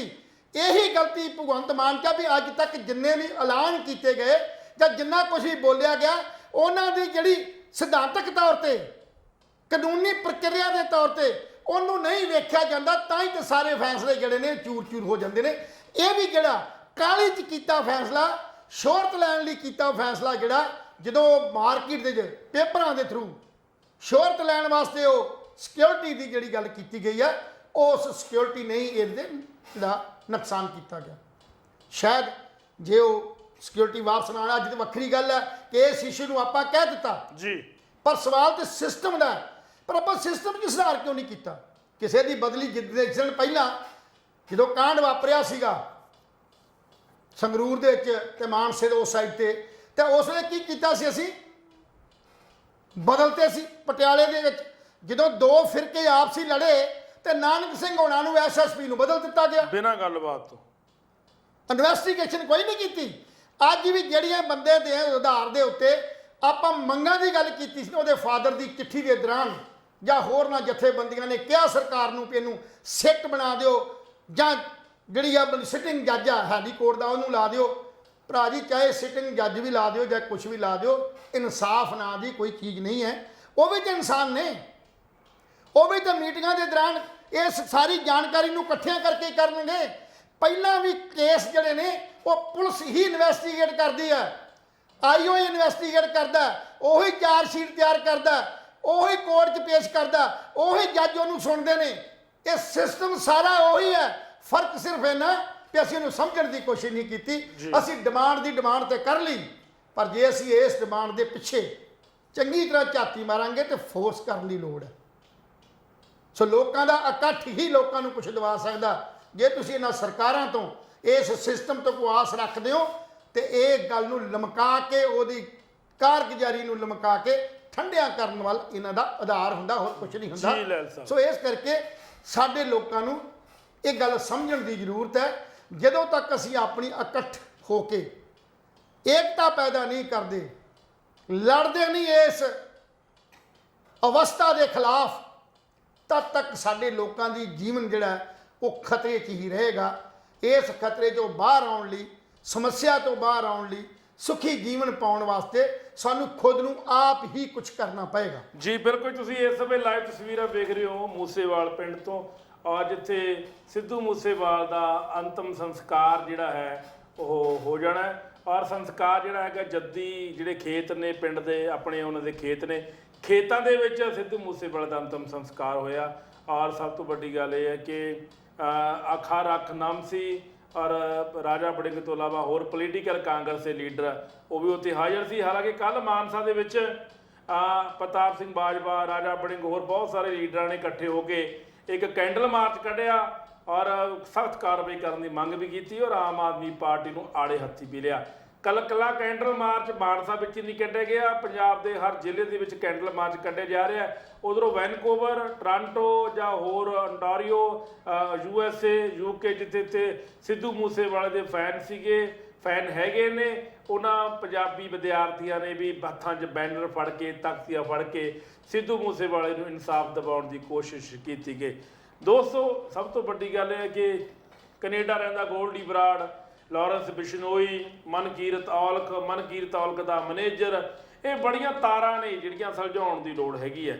ਔਰ ਤਾਰਾਂ ਤਾਂ ਸੁਲਝਣਗੀਆਂ ਜੇ ਸਾਰੇ ਇਹਨਾਂ ਨੂੰ ਡਿਟੇਨ ਕੀਤਾ ਜਾਊਗਾ ਜਾਂ ਇਹਨਾਂ ਨੂੰ ਫੜਿਆ ਜਾਊਗਾ। ਔਰ ਸਰਕਾਰਾਂ, ਮੈਨੂੰ ਨਹੀਂ ਸਮਝ ਆਉਂਦਾ ਕਿ ਲਾਰੈਂਸ ਬਿਸ਼ਨੋਈ ਨੂੰ ਕਿਉਂ ਇੰਨਾ ਸਪੋਰਟ ਕਰ ਰਹੇ ਆ, ਕਿਉਂ ਉਹਨੂੰ ਸਾਂਭ ਕੇ ਰੱਖ ਰਹੇ ਆ। ਅਸੀਂ ਸਿੱਧਾ ਡਾਇਰੈਕਟਰ ਨਹੀਂ ਗੱਲ ਕਹਿ ਰਹੇ, ਲੇਕਿਨ ਲਾਰੈਂਸ ਬਿਸ਼ਨੋਈ ਨੂੰ ਵੀ ਡਰ ਕਿਤੇ ਨਾ ਕਿਤੇ ਪੈ ਗਿਆ ਵੀ ਜੇ ਮੈਨੂੰ ਪ੍ਰੋਡਕਸ਼ਨ ਬ੍ਰਾਂਡ ਤੇ ਪੰਜਾਬ ਪੁਲਿਸ ਲੈ ਕੇ ਜਾਂਦੀ ਹੈ ਵੀ ਕਿਤੇ ਮੇਰਾ ਇਨਕਾਊਂਟਰ ਨਾ ਕਰਦੇ, ਕਿਉਂਕਿ ਇਸ ਸਮੇਂ ਉਹ ਦਿੱਲੀ ਦੀ ਤਿਹਾੜ ਜੇਲ੍ਹ ਵਿੱਚ ਬੰਦ ਹੈ। ਔਰ ਦਿੱਲੀ ਦੀ ਤਿਹਾੜ ਜੇਲ੍ਹ ਵਿੱਚ ਬਹਿ ਕੇ ਉਹ ਸਾਰਾ ਨੈਟਵਰਕ ਚਲਾ ਰਿਹਾ ਹੈ। ਉਹਨਾਂ ਦਾ ਡਰ ਜਿਹੜਾ ਹੈ ਉਹ ਜਾਇਜ਼ ਵੀ ਹੈ ਲਾਰੈਂਸ ਬਿਸ਼ਨੋਈ ਦਾ, ਕਿਉਂਕਿ ਇਨਕਾਊਂਟਰ ਹੋ ਵੀ ਸਕਦਾ ਹੈ, ਕਿਉਂਕਿ ਸਤੇ ਹੋਏ ਲੋਕ ਨੇ, ਸਤੇ ਹੋਏ ਅਫਸਰ ਮੁਲਾਜ਼ਮ ਕੁਝ ਵੀ ਕਰ ਸਕਦੇ ਨੇ। ਲੇਕਿਨ ਉਹਨਾਂ ਨੇ ਹਾਈ ਕੋਰਟ ਜਾ ਕੇ ਦਾਇਰ ਕੀਤੀ ਅਰਜੀ ਕਿ ਮੇਰੀ ਜਾਨ ਨੂੰ ਖਤਰਾ ਹੈ ਤੇ ਮੇਰੀ ਜਿਹੜੀ ਸਾਰੀ ਗੱਲਬਾਤ ਹੈ ਉਹ ਵੀਡੀਓ ਕਾਨਫਰੰਸ ਰਾਹੀਂ ਕੀਤੀ ਜਾਵੇ। ਮੈਂ ਆਪਣਾ ਬਿਆਨ ਵੀਡੀਓ ਕਾਨਫਰੰਸ ਰਾਹੀਂ ਦੇਵਾਂਗਾ। ਪਰ ਇੱਕ ਹੋਰ ਵੀ ਗੱਲ ਹੈ, ਹੁਣ ਵੀਡੀਓ ਕਾਨਫਰੰਸ ਰਾਹੀਂ ਥੋੜੀ ਕੋਈ ਮੁਜਰਮ ਮੰਨਦਾ ਹੁੰਦਾ ਕਿ ਮੈਂ ਗੁਨਾਹ ਕੀਤਾ ਹੈ। ਤਾਂ ਗੁਨਾਹ ਤਾਂ ਫਿਰ ਤੁਹਾਨੂੰ ਪਤਾ ਹੈ ਜਦੋਂ ਪੁਲਿਸ ਰਿਮਾਂਡ ਤੇ ਲੈਂਦੀ ਹੈ ਫਿਰ ਪਤਾ ਲੱਗਦਾ ਵੀ ਇਹਨੇ ਕੀ ਕੀਤਾ। ਹਾਈ ਕੋਰਟ ਨੇ ਉਹਦੀ ਜਿਹੜੀ ਅਰਜੀ ਆ ਉਹ ਖਾਰਜ ਕਰ ਦਿੱਤੀ ਗਈ ਹੈ। ਜੀ। ਸੋ ਜਿਹੜੇ ਮੈਂ ਕੁਲਵੰਤ ਗਿੱਲ ਜੀ ਕਈ ਵਾਰ ਹੈਰਾਨ ਹੁੰਨਾ ਕਿ ਇਹ ਰਾਜਨੀਤਿਕ ਲੋਕ ਜਿਹੜੇ ਨੇ ਨਾ, ਇਹ ਵੇਖੋ ਹਰ ਮੁੱਦੇ ਨੂੰ ਨਾ ਇਹ ਕੈਸ਼ ਕਰਨਾ ਚਾਹੁੰਦੇ ਨੇ। ਜੇ ਅੱਜ ਸਿੱਧੂ ਮੂਸੇਵਾਲੇ ਦੀ ਮੌਤ ਹੋਈ ਹੈ ਨਾ, ਤੇ ਉਸ ਮੌਤ ਦੇ ਪਿੱਛੇ ਵੀ ਜਿਹੜੀਆਂ ਹੈ ਤੇ ਰਾਜਨੀਤਿਕ ਤਾਕਤਾਂ ਨੇ, ਇਹ 'ਚ ਕੋਈ ਸ਼ੱਕ ਨਹੀਂ। ਪਰ ਜਿਹੜੀਆਂ ਰਾਜਨੀਤਿਕ ਤਾਕਤਾਂ ਜਿਨ੍ਹਾਂ ਕੋਲ ਰਾਜ ਖੁੱਸ ਕੇ ਨੇ, ਉਹਨਾਂ ਦੇ ਆਪਣੇ ਰਾਜ ਦੇ ਵਿੱਚ ਵੀ ਇਦਾਂ ਦੀਆਂ ਅਨੇਕਾਂ ਘਟਨਾ ਘਟਦੀਆਂ ਰਹੀਆਂ। ਉਸ ਵੇਲੇ ਜ਼ਬਾਨ ਬੰਦ ਰੱਖਦੇ ਰਹੇ ਨੇ, ਤੇ ਹੁਣ ਇਸ ਗੱਲ ਨੂੰ ਕੈਸ਼ ਕਰਨ ਵਾਸਤੇ ਕਿਤੇ ਕੁਝ ਹੋ ਰਿਹਾ, ਕਿਤੇ ਕੁਝ ਹੋ ਰਿਹਾ। ਦੁੱਖ ਤਾਂ ਸਿਰਫ ਮਾਂ ਤੇ ਪਿਓ ਨੂੰ ਆ। ਇਹ ਚੰਦ ਦਿਨਾਂ ਦੀ ਗੱਲ ਹੈ। ਇਹ ਰਾਜਨੀਤਿਕ ਲੋਕ ਇਸ ਮੁੱਦੇ ਨੂੰ ਆਧਾਰ ਮੰਨ ਕੇ ਫਿਰ ਆਪਣੀਆਂ ਕਿਸਮਤਾਂ ਜਮਾਉਣ ਦੀ ਕੋਸ਼ਿਸ਼ ਕਰਨਗੇ। ਮੇਰਾ ਕਹਿਣ ਦਾ ਭਾਵ ਇਲੈਕਸ਼ਨਾਂ ਦੇ ਦੌਰਾਨ ਆ ਫਿਰ ਸੰਗਰੂਰ ਦੀ ਇਲੈਕਸ਼ਨ ਆਉਣ ਨੂੰ ਕੁਛ ਦਿਨ ਬਾਕੀ ਹੈ, ਤੇ ਇਹ ਰਾਜਨੀਤਿਕ ਪਾਰਟੀਆਂ ਜਿਹੜੀਆਂ ਨੇ ਇਹ ਲੋਕਾਂ ਦੇ ਮੰਗਾਂ ਮਸਲਿਆਂ ਤੋਂ ਧਿਆਨ ਲਾਭੇ ਕਰਨ ਵਾਸਤੇ ਇਦਾਂ ਦੇ ਮੁੱਦਿਆਂ ਨੂੰ ਉਠਾ ਕੇ ਫਿਰ ਲੋਕਾਂ ਨੂੰ ਕਹਿਣਗੇ ਵੀ ਅਸੀਂ ਤੁਹਾਡੇ ਜਾਨ ਮਾਲ ਦੀ ਰੱਖਿਆ ਕਰਾਂਗੇ। ਪਰ ਜਾਨ ਮਾਲ ਦੀ ਰੱਖਿਆ ਆਹ ਹੋ ਰਹੀ ਆ, ਪਿਛਲੀਆਂ ਸਰਕਾਰਾਂ ਦੇ ਵੇਲੇ ਵੀ ਜਾਨ ਮਾਲ ਦੀ ਕਿੰਨੀ ਕੁ ਰੱਖਿਆ ਹੁੰਦੀ ਸੀ। ਉਹੋ ਹੀ ਲੋਕ ਅੱਜ ਉੱਚੀ ਆਵਾਜ਼ 'ਚ ਇਹ ਗੱਲ ਕਹਿ ਰਹੇ ਨੇ ਕਿ ਸਰਕਾਰ ਨਿਕੰਮੀ ਹੈ। ਪਰ ਜਦੋਂ ਆਪਣੀ ਸਰਕਾਰ ਵੱਲ, ਆਪਣੇ ਉਸ ਸਮੇਂ ਵੱਲ ਧਿਆਨ ਮਾਰਨ ਤੇ ਸ਼ਾਇਦ ਕੁਝ ਸਿੱਖਣ ਦੀ ਕੋਸ਼ਿਸ਼ ਕਰਨ। ਸੋ ਇਸ ਕਰਕੇ ਇਹ ਸਾਰੇ ਜਿੰਨੇ ਰਾਜਨੀਤਿਕ ਲੋਕ ਨੇ ਇਹ ਸਿਰਫ ਮਗਰਮੱਛ ਦੇ ਹੰਝੂ ਜਿਹੜੇ ਵਹਾਉਣ ਵੱਲ ਵੱਧ ਰਹੇ ਨੇ। ਇਹ ਸਿਰਫ ਮਗਰਮੱਛ ਦੇ ਹੰਝੂ ਨੇ, ਹੋਰ ਕੁਝ ਨਹੀਂ ਹੈ ਇਹਨਾਂ ਦਾ। ਕਿਉਂਕਿ ਆਪਣੀਆਂ ਰੋਟੀਆਂ ਸੇਕਣੀਆਂ ਨੇ ਇਹਨਾਂ ਨੇ ਸਾਡੀਆਂ ਲਾਸ਼ਾਂ ਦੇ ਉੱਤੇ, ਅੱਗਾਂ ਦੇ ਉੱਤੇ, ਹੋਰ ਇਹਨਾਂ ਕੋਲ ਕੁਝ ਨਹੀਂ ਹੈ। ਸੋ ਇਹਦਾ ਕੋਈ ਜੇ ਸਿਸਟਮ ਹੁੰਦਾ ਕਿ ਅੱਜ ਤੱਕ ਇੰਨੇ ਵਰੇ ਹੋ ਗਏ ਨੇ, ਅਸੀਂ ਸਮਝਦੇ ਹਾਂ ਵੀ 1947 ਤੋਂ ਪਹਿਲਾਂ ਅੰਗਰੇਜ਼ ਰਾਜ ਕਰਦੇ ਸੀ। ਉਸ ਰਾਜ ਦੇ ਵੇਲੇ ਵੀ ਇਦਾਂ ਦੀ ਹਾਲਤ ਨਹੀਂ ਸੀ ਵੀ ਕੋਈ ਬੰਦਾ ਘਰੋਂ ਨਿਕਲ ਕੇ ਜਾਵੇ ਤੇ ਉਹਨੂੰ ਗੋਲੀ ਮਾਰਤੀ ਜਾਵੇ ਜੀ। ਕੋਈ ਕੁੜੀ, ਜਨਾਨੀ ਜਾਂ ਕੋਈ ਵੀ ਮਨੁੱਖ ਜਦੋਂ ਰਾਤ ਬਰਾਤੇ ਘਰੋਂ ਨਿਕਲਦਾ ਸੀ, ਅੱਜ ਸਾਡੇ ਦਾਦੇ ਪੜਦਾਦੇ ਸਾਡੇ ਪਿਓ ਕਹਿੰਦੇ ਸੀ ਅਸੀਂ 20-20 ਕਿਲੋਮੀਟਰ ਰਾਤੋਂ ਰਾਤ ਸਫ਼ਰ ਕਰ ਲੈਂਦੇ ਸੀ। ਅੱਜ ਕੋਈ ਰਾਤ ਨੂੰ ਤੁਰ ਕੇ ਤਾਂ ਵੇਖੇ। ਅਸੀਂ ਤਾਂ ਕਹਿੰਦੇ ਕਿਵੇਂ ਤੇ ਨਹੀਂ ਕਿਸੇ ਸਿਆਣੇ ਨੇ ਕਿਹਾ ਵੀ ਇਹਦੇ ਨਾਲ ਤਾਂ ਅੰਗਰੇਜ਼ ਚੰਗੇ ਸੀ। ਉਹਦਾ ਕਹਿਣ ਦਾ ਭਾਵ ਉਹਨਾਂ ਦੇ ਕਾਨੂੰਨਾਂ 'ਚ ਦਮ ਸੀ। ਜਿਹੜੇ ਅੱਜ ਰਾਜਨੀਤਿਕ ਲੋਕ ਹੰਝੂ ਵਹਾ ਰਹੇ ਨੇ ਇਹ ਮਗਰਮੱਛ ਦੇ ਹੰਝੂ ਨੇ। ਔਰ ਉਹ ਤੋਂ ਲੈ ਕੇ 75 ਸਾਲ ਜਿਸ ਦੇਸ਼ ਨੂੰ ਆਜ਼ਾਦ ਹੋ ਗਿਆ ਹੋਵੇ ਤੇ ਉਸ ਦੇਸ਼ ਕੋਲ ਅਜੇ ਤੱਕ ਲਾਅ ਐਂਡ ਆਰਡਰ ਦੀ ਸਥਿਤੀ ਨਾ ਸਾਂਭੀ ਜਾਵੇ, ਉੱਥੇ ਲੋਕ ਜਿਹੜੇ ਭੜਕ ਜਾਣ ਤੇ ਉੱਥੇ ਕੀ ਕਿਹਾ ਜਾ ਸਕਦਾ ਜੀ। ਪਰ ਅੱਜ ਮੈਂ ਇੱਕ ਗੱਲ ਹੋਰ ਕਹਾਂ ਵੀ ਇਹ ਸਾਰਾ ਜਿਹੜਾ ਕੁਝ ਵਾਪਰ ਰਿਹਾ ਇਹ ਸਾਡੀ ਗਾਇਕੀ ਜਿਹੜੀ ਹੈ, ਸਾਡਾ ਸੱਭਿਆਚਾਰ ਜਿਹੜਾ ਖੇਤਰ ਹੈ, ਇਹ ਸੱਭਿਆਚਾਰ ਖੇਤਰ ਸਾਡੇ ਜਨਮ ਤੋਂ ਵੀ ਪਹਿਲਾਂ ਦਾ। ਲੋਕੀ ਆਪਣੀਆਂ ਭਾਵਨਾਵਾਂ ਜਿਹੜੀਆਂ ਨੇ ਨਾ, ਸਾਡੇ ਆਰਟਿਸਟ ਜਿਹੜੇ ਨੇ, ਸਿੰਗਰ ਨੇ, ਜਿਹੜੇ ਗਾਉਂਦੇ ਸੀ, ਲਿਖਦੇ ਸੀ, ਉਹ ਪੰਜਾਬ ਦੀਆਂ ਭਾਵਨਾਵਾਂ ਨੂੰ ਲਿਖਦੇ ਸੀ। ਸਾਡੇ ਚਾਚਿਆਂ ਮਾਮਿਆਂ ਦੇ ਰਿਸ਼ਤਿਆਂ ਨੂੰ, ਸਾਡੇ ਭਰਾ ਭਰਜਾਈ ਦੇ ਰਿਸ਼ਤਿਆਂ ਨੂੰ, ਜੇਠ ਜਠਾਣੀ ਦੇ ਨੋਕ ਝੋਕ ਨੂੰ, ਸਾਡੇ ਸੱਭਿਆਚਾਰ ਨੂੰ, ਸਾਡੇ ਖੇਤਾਂ ਨੂੰ, ਸਾਡੀ ਵਿਵਸਥਾ ਨੂੰ, ਸਾਡੀ ਗਰੀਬੀ ਨੂੰ, ਸਾਡੇ ਸਭ ਕੁਝ ਨੂੰ ਆਪਣੇ ਗੀਤਾਂ 'ਚ ਪਰੋ ਕੇ ਲੋਕਾਂ ਦਾ ਮਨੋਰੰਜਨ ਕਰਦੇ ਸੀ ਤੇ ਨਾਲ ਇੱਕ ਸੁਨੇਹਾ ਦਿੰਦੇ ਸੀ ਲੜਾਈ ਦਾ। ਕੀ ਉਸ ਵੇਲੇ ਜਿਹੜੇ ਆਰਟਿਸਟ ਉਹ ਭੁੱਖੇ ਮਰਦੇ ਸੀ ਕਿਤੇ? ਕੀ ਉਸ ਵੇਲੇ ਆਰਟਿਸਟ ਜਿਹੜੇ ਪੰਜਾਬੀ ਮਾਂ ਬੋਲੀ ਦੀ ਸੇਵਾ ਨਹੀਂ ਸੀ ਕਰਦੇ? ਅੱਜ ਵੀ ਲੋਕਾਂ ਦੇ ਦਿਲਾਂ 'ਚ ਜਮਲਾ ਜੱਟ ਉੱਥੇ ਬੈਠਾ। ਬਿਲਕੁਲ ਸਰ। ਅੱਜ ਵੀ ਮਾਣਕ ਲੋਕਾਂ ਦੇ ਦਿਲਾਂ 'ਚ ਹੈ। ਅੱਜ ਵੀ ਅਖਤਰ ਵਰਗੇ ਜਿਹੜੇ ਬੰਦੇ ਨੇ ਜਿਨ੍ਹਾਂ ਨੇ ਸੁਚਾਰਾ ਗਾਇਆ ਉਹਨਾਂ ਦੇ ਦਿਲਾਂ 'ਚ ਹੈ। ਸਰਦੂਲ ਸਿਕੰਦਰ ਲੋਕਾਂ ਦੇ ਦਿਲਾਂ 'ਚ ਹੈ। ਪਰ ਕੀ ਹੋਇਆ ਆਰਟਿਸਟਾਂ ਨੂੰ? ਜਿੱਥੇ ਪੰਜਾਬ ਦੇ ਅੰਦਰ ਇਹ ਗਨ ਕਲਚਰ ਲੈ ਕੇ ਆਏ, ਉਹਦੇ ਨਾਲ ਨਾਲ ਇਹ ਸਿਸਟਮ ਵੀ ਲੈ ਕੇ ਆਏ ਵੀ ਇਹ ਸਾਰਾ ਜਿਹੜਾ ਕੁਛ ਹੈ ਇਹ ਵਾਪਰਿਆ ਕਿਵੇਂ। ਲੈਲ ਸਾਹਿਬ ਮੈਂ ਤੁਹਾਡੀ ਗੱਲ ਉਹੀ ਜਿੰਮਾਂ 'ਚ ਤੁਸੀਂ ਡੌਲੇ ਬਣਾ ਲਏ ਜੀ, ਡੌਲੇ ਤੇ ਬਣ ਗਏ ਜਿੰਮਾਂ 'ਚ, ਔਰ ਉਹ ਤੁਹਾਨੂੰ ਬਾਉਂਸਰ ਤੁਸੀਂ ਰੱਖ ਲਏ, ਸਭ ਕੁਝ ਕੀਤਾ। ਉੱਥੋਂ ਹੀ ਇਹਦੀ ਜਿਹੜੀ ਸ਼ੁਰੂਆਤ ਹੋਈ ਹੈ ਇਸ ਕਲਚਰ ਦੀ, ਉੱਥੋਂ ਹੋਈ ਹੈ। ਆਪਾਂ ਡਰਦੇ ਹਾਂ ਕਈ ਵਾਰ ਗੱਲ ਕਹਿਣ ਤੋਂ, ਵਿੱਚ ਕੋਈ ਸ਼ੱਕ ਨਹੀਂ, ਹਰ ਬੰਦੇ ਨੂੰ ਜਾਨ ਪਿਆਰੀ ਹੁੰਦੀ ਹੈ, ਸਮਾਜ ਦੇ ਅੰਦਰ ਬਹੁਤ ਗੰਦਲਾ ਕੰਮ ਹੈ। ਪਰ ਅਸੀਂ ਆਪ ਸ਼ੁਰੂ ਕੀਤਾ ਨਾ, ਸ਼ੁਰੂ ਕੀਤਾ ਸਾਡੇ ਰਾਜਨੀਤਿਕ ਲੋਕਾਂ ਨੇ ਇਸ ਕਲਚਰ ਨੂੰ ਅਡਾਪਟ ਕਰਨ ਲਈ, ਫਾਇਦਾ ਲੈਣ ਲਈ, ਚੋਣਾਂ ਤੋਂ ਬਾਅਦ ਜਾਂ ਆਪਣੇ ਵਿਰੋਧੀ ਨੂੰ ਖਤਮ ਕਰਨ ਵਾਸਤੇ, ਵਿਰੋਧੀ ਨੂੰ ਦਬਾਉਣ ਵਾਸਤੇ ਇਹਨਾਂ ਦੀ ਵਰਤੋਂ ਕੀਤੀ ਗਈ। ਔਰ ਵਰਤੋਂ ਕਰਕੇ ਸ਼ੈਲਟਰ ਦਿੱਤੀ ਜਾਂਦੀ ਹੈ। ਔਰ ਸ਼ੈਲਟਰ ਦੇ ਆਧਾਰ ਤੇ ਜਦੋਂ ਇਹ ਉਹਨਾਂ ਦੇ ਕੰਮ ਕਰਨੇ ਬੰਦ ਕਰ ਦੇਣਗੇ, ਜਾਂ ਜੇਲ੍ਹ 'ਚ ਹੈ ਤੇ ਜਾਂ ਇਹਨਾਂ ਨੂੰ ਮੁਕਾਬਲਾ ਬਣਾ ਕੇ ਮਾਰ ਦਿੱਤਾ ਜਾਏਗਾ। ਜੀ ਲੈਲ ਸਾਹਿਬ ਪਤਾ ਕੀ ਗੱਲ ਸੋ ਇਸ ਕਰਕੇ ਜੇ ਕੋਈ ਰਾਜਨੀਤਿਕ ਲੋਕ, ਮੈਂ ਗੱਲ ਕਹਿਣਾ ਚਾਹਾਂ ਜੀ, ਪਹਿਲਿਆਂ ਦਿਨਾਂ 'ਚ ਜਥੇਬੰਦੀਆਂ ਯੂਨੀਵਰਸਿਟੀਆਂ 'ਚ ਵੀ ਹੁੰਦੀਆਂ ਸੀ, ਕਾਲਜਾਂ 'ਚ ਵੀ ਹੁੰਦੀਆਂ ਸੀ, ਸਕੂਲਾਂ 'ਚ ਵੀ ਸੀ। ਅਸੀਂ 1975 ਤੋਂ ਬਾਅਦ ਸਾਡਾ ਪ੍ਰਿਥੀ ਪਾਰ ਰੰਧਾਵਾ ਪੰਜਾਬ ਸਟੂਡੈਂਟ ਯੂਨੀਅਨ ਦਾ ਰਿਹਾ ਸੀ। ਪਰ ਉਸ ਵੇਲੇ ਤਾਂ ਕਦੇ ਨਹੀਂ ਸਰਕਾਰਾਂ ਦਾ ਵਿੱਚ ਦਖਲ, ਉਦੋਂ ਤਾਂ ਕਦੇ ਅਸੀਂ ਗਨ ਕਲਚਰ ਦੀ ਗੱਲ ਨਹੀਂ ਸੀ ਕੀਤੀ। ਅੱਜ ਵੱਖਰੀ ਗੱਲ ਹੈ। ਸਾਡਾ ਲਾਂਸ ਬਸ਼ਨੋਈ ਕਹਿੰਦਾ ਕਿ ਮੈਂ ਸਿਆਸੀ ਵਿਦਿਆਰਥੀ ਜਥੇਬੰਦੀ ਦਾ ਆਗੂ ਹਾਂ। ਵਿਦਿਆਰਥੀ ਜਥੇਬੰਦੀ ਦਾ ਆਗੂ ਵਿਦਿਆਰਥੀਆਂ ਨੂੰ ਸਿੱਖਿਆ ਦਿੰਦਾ, ਸੁਧਾਰ ਕਰਨ ਦੀ ਗੱਲ ਕਰਦਾ। ਪਰ ਇਸ ਕਲਚਰ ਦੀ ਗੱਲ ਤਾਂ ਨਹੀਂ ਸੀ ਕਦੀ ਕੀਤੀ ਵਿਦਿਆਰਥੀ ਜਥੇਬੰਦੀਆਂ 'ਚ। ਵਿਦਿਆਰਥੀਆਂ ਤੇ ਸਗੋਂ ਸਾਡਾ ਸਮਾਜ ਦਾ ਉਹ ਸਾਡਾ ਇੱਕ ਮਤਲਬ ਜਿਹਨੂੰ ਭਵਿੱਖ ਹੈ, ਉਸ ਭਵਿੱਖ ਦਾ ਅੱਜ ਜਿਹੜਾ ਉਹ ਸਾਰੇ ਦਾ ਸਾਰਾ ਖਤਰੇ 'ਚ ਹੈ। ਮੈਂ ਨੌਜਵਾਨ ਵੀਰਾਂ ਨੂੰ ਅਪੀਲ ਜ਼ਰੂਰ ਕਰੂੰਗਾ, ਵੀ ਕੁਝ ਬੰਦੇ ਬਹਿਸ ਕਰਕੇ ਕਹਿੰਦੇ ਨੇ ਵੀ ਯੁੱਗ ਬਦਲ ਗਿਆ। ਸੋ ਸਾਨੂੰ ਇਹੋ ਜਿਹਾ ਕਲਚਰ ਚੰਗਾ ਲੱਗਦਾ। ਇਹ ਕਲਚਰ ਸਾਨੂੰ ਸਾਡੇ ਇਹ ਨਿਸ਼ਾਨੇ ਤੋਂ ਭੜਕਾ ਰਿਹਾ ਵਿਦਿਆਰਥੀ ਵਰਗ ਨੂੰ ਔਰ ਸਾਡੇ ਨੌਜਵਾਨ ਵਰਗ ਨੂੰ ਉਲਟ ਕੰਮਾਂ ਚਲਾ ਰਿਹਾ ਤੇ ਤੁਹਾਡੀ ਜਵਾਨੀ ਨੂੰ ਤੁਹਾਨੂੰ ਖੋਰਾ ਖੋਰਾ ਕਰਨਾ ਚਾਹੁੰਦੇ ਨੇ ਤਾਂ ਕਿ ਇਹ ਰਾਜ ਗੱਦੀ ਦੇ ਮਾਲਕ ਜਿਹੜੇ ਨੇ ਇਹ ਰਾਜ ਗੱਦੀ ਆਰਾਮ ਨਾਲ ਕਰ ਸਕਣ ਤੇ ਤੁਹਾਨੂੰ ਨਸ਼ਿਆਂ 'ਚ ਜੀ ਲਾਲ ਸਾਹਿਬ ਗਲਤ ਕਰਕੇ ਇਦਾਂ ਕਰਤਾ ਜਾਵੇ। ਤਾਂ ਹੀ ਤੇ ਲੋਕ ਜਿਹੜੇ ਸਿਆਣੇ ਤੇ ਸਮਝਦਾਰ ਨੇ ਉਹ ਆਪਣੇ ਬੱਚੇ ਜਾਂ ਬੱਚੇ ਜਿਹੜੇ ਪੜ੍ਹੇ ਲਿਖੇ ਨੇ ਉਹ ਵਿਦੇਸ਼ਾਂ ਦੀ ਧਰਤੀ ਤੇ ਜਾ ਰਹੇ ਨੇ ਆਪਣੇ ਭਵਿੱਖ ਬਣਾਉਣ ਵਾਸਤੇ। ਜੀ ਲਾਲ ਸਾਹਿਬ ਸੋ ਇਸ ਕਰਕੇ ਸਭਨਾਂ ਲੋਕਾਂ ਨੂੰ ਇੱਕ ਬੇਨਤੀ ਹੈ, ਸ਼ਾਂਤੀ ਤਾਂ ਬਣਾਓ, ਸ਼ਾਂਤੀ ਬਣਾ ਕੇ ਰੱਖੋ, ਪਰ ਆਪਣੀਆਂ ਅੱਖਾਂ ਤੇ ਕੰਨ ਖੁੱਲੇ ਰੱਖ ਕੇ ਸਾਡੀ ਰਾਜਨੀਤਿਕ ਤੌਰ ਤੇ ਜਦ ਤੱਕ ਤੁਸੀਂ ਸਿਆਣੇ ਨਹੀਂ ਹੋ ਜਾਂਦੇ, ਚਾਲਾਂ ਨਹੀਂ ਸਮਝ ਲੈਂਦੇ, ਉਦੋਂ ਤੱਕ ਸਾਡੇ ਲੋਕਾਂ ਦਾ ਚਾਹੇ ਲੱਖ ਵੋਟਾਂ ਪਾ ਲਓ, ਲੱਖ ਤੁਸੀਂ ਰਾਜ ਸਭਾ 'ਚ ਮੈਂਬਰ ਭੇਜ ਦਿਓ, ਲੱਖ ਤੁਸੀਂ ਲੋਕ ਸਭਾ 'ਚ ਭੇਜ ਦਿਓ,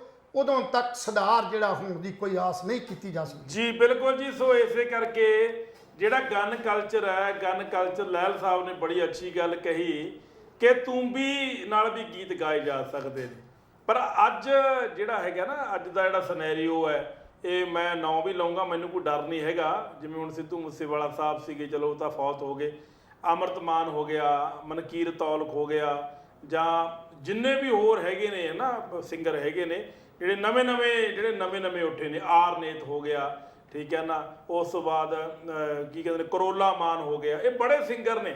ਇਹ ਨਵੀਂ ਪਨੀਰੀ ਆਈ ਹੈ। ਇਹ ਜਦੋਂ ਨਾ 2-2 ਕਰੋੜ ਦੀਆਂ ਕਾਰਾਂ 'ਚ ਉਤਰਦੇ ਨੇ ਨਾ ਲਹਿਲ ਸਾਹਿਬ ਗਾਣਿਆਂ ਦੇ ਵਿੱਚ, ਇਹਨਾਂ ਦੇ ਹੱਥ ਵਿੱਚ ਹੁੰਦੇ ਰਿਵਾਲਵਰ ਹੈ, ਇਹਨਾਂ ਦੇ ਹੱਥ ਦੇ ਵਿੱਚ ਹੁੰਦਾ ਹੀ ਇੱਕ ਆਧੁਨਿਕ ਵੈਪਨ ਹੈ। ਫਿਰ 25-25 ਬਾਉਂਸਰ ਦਿਖਾਏ ਜਾਂਦੇ ਨੇ ਗਾਣਿਆਂ ਦੇ ਵਿੱਚ।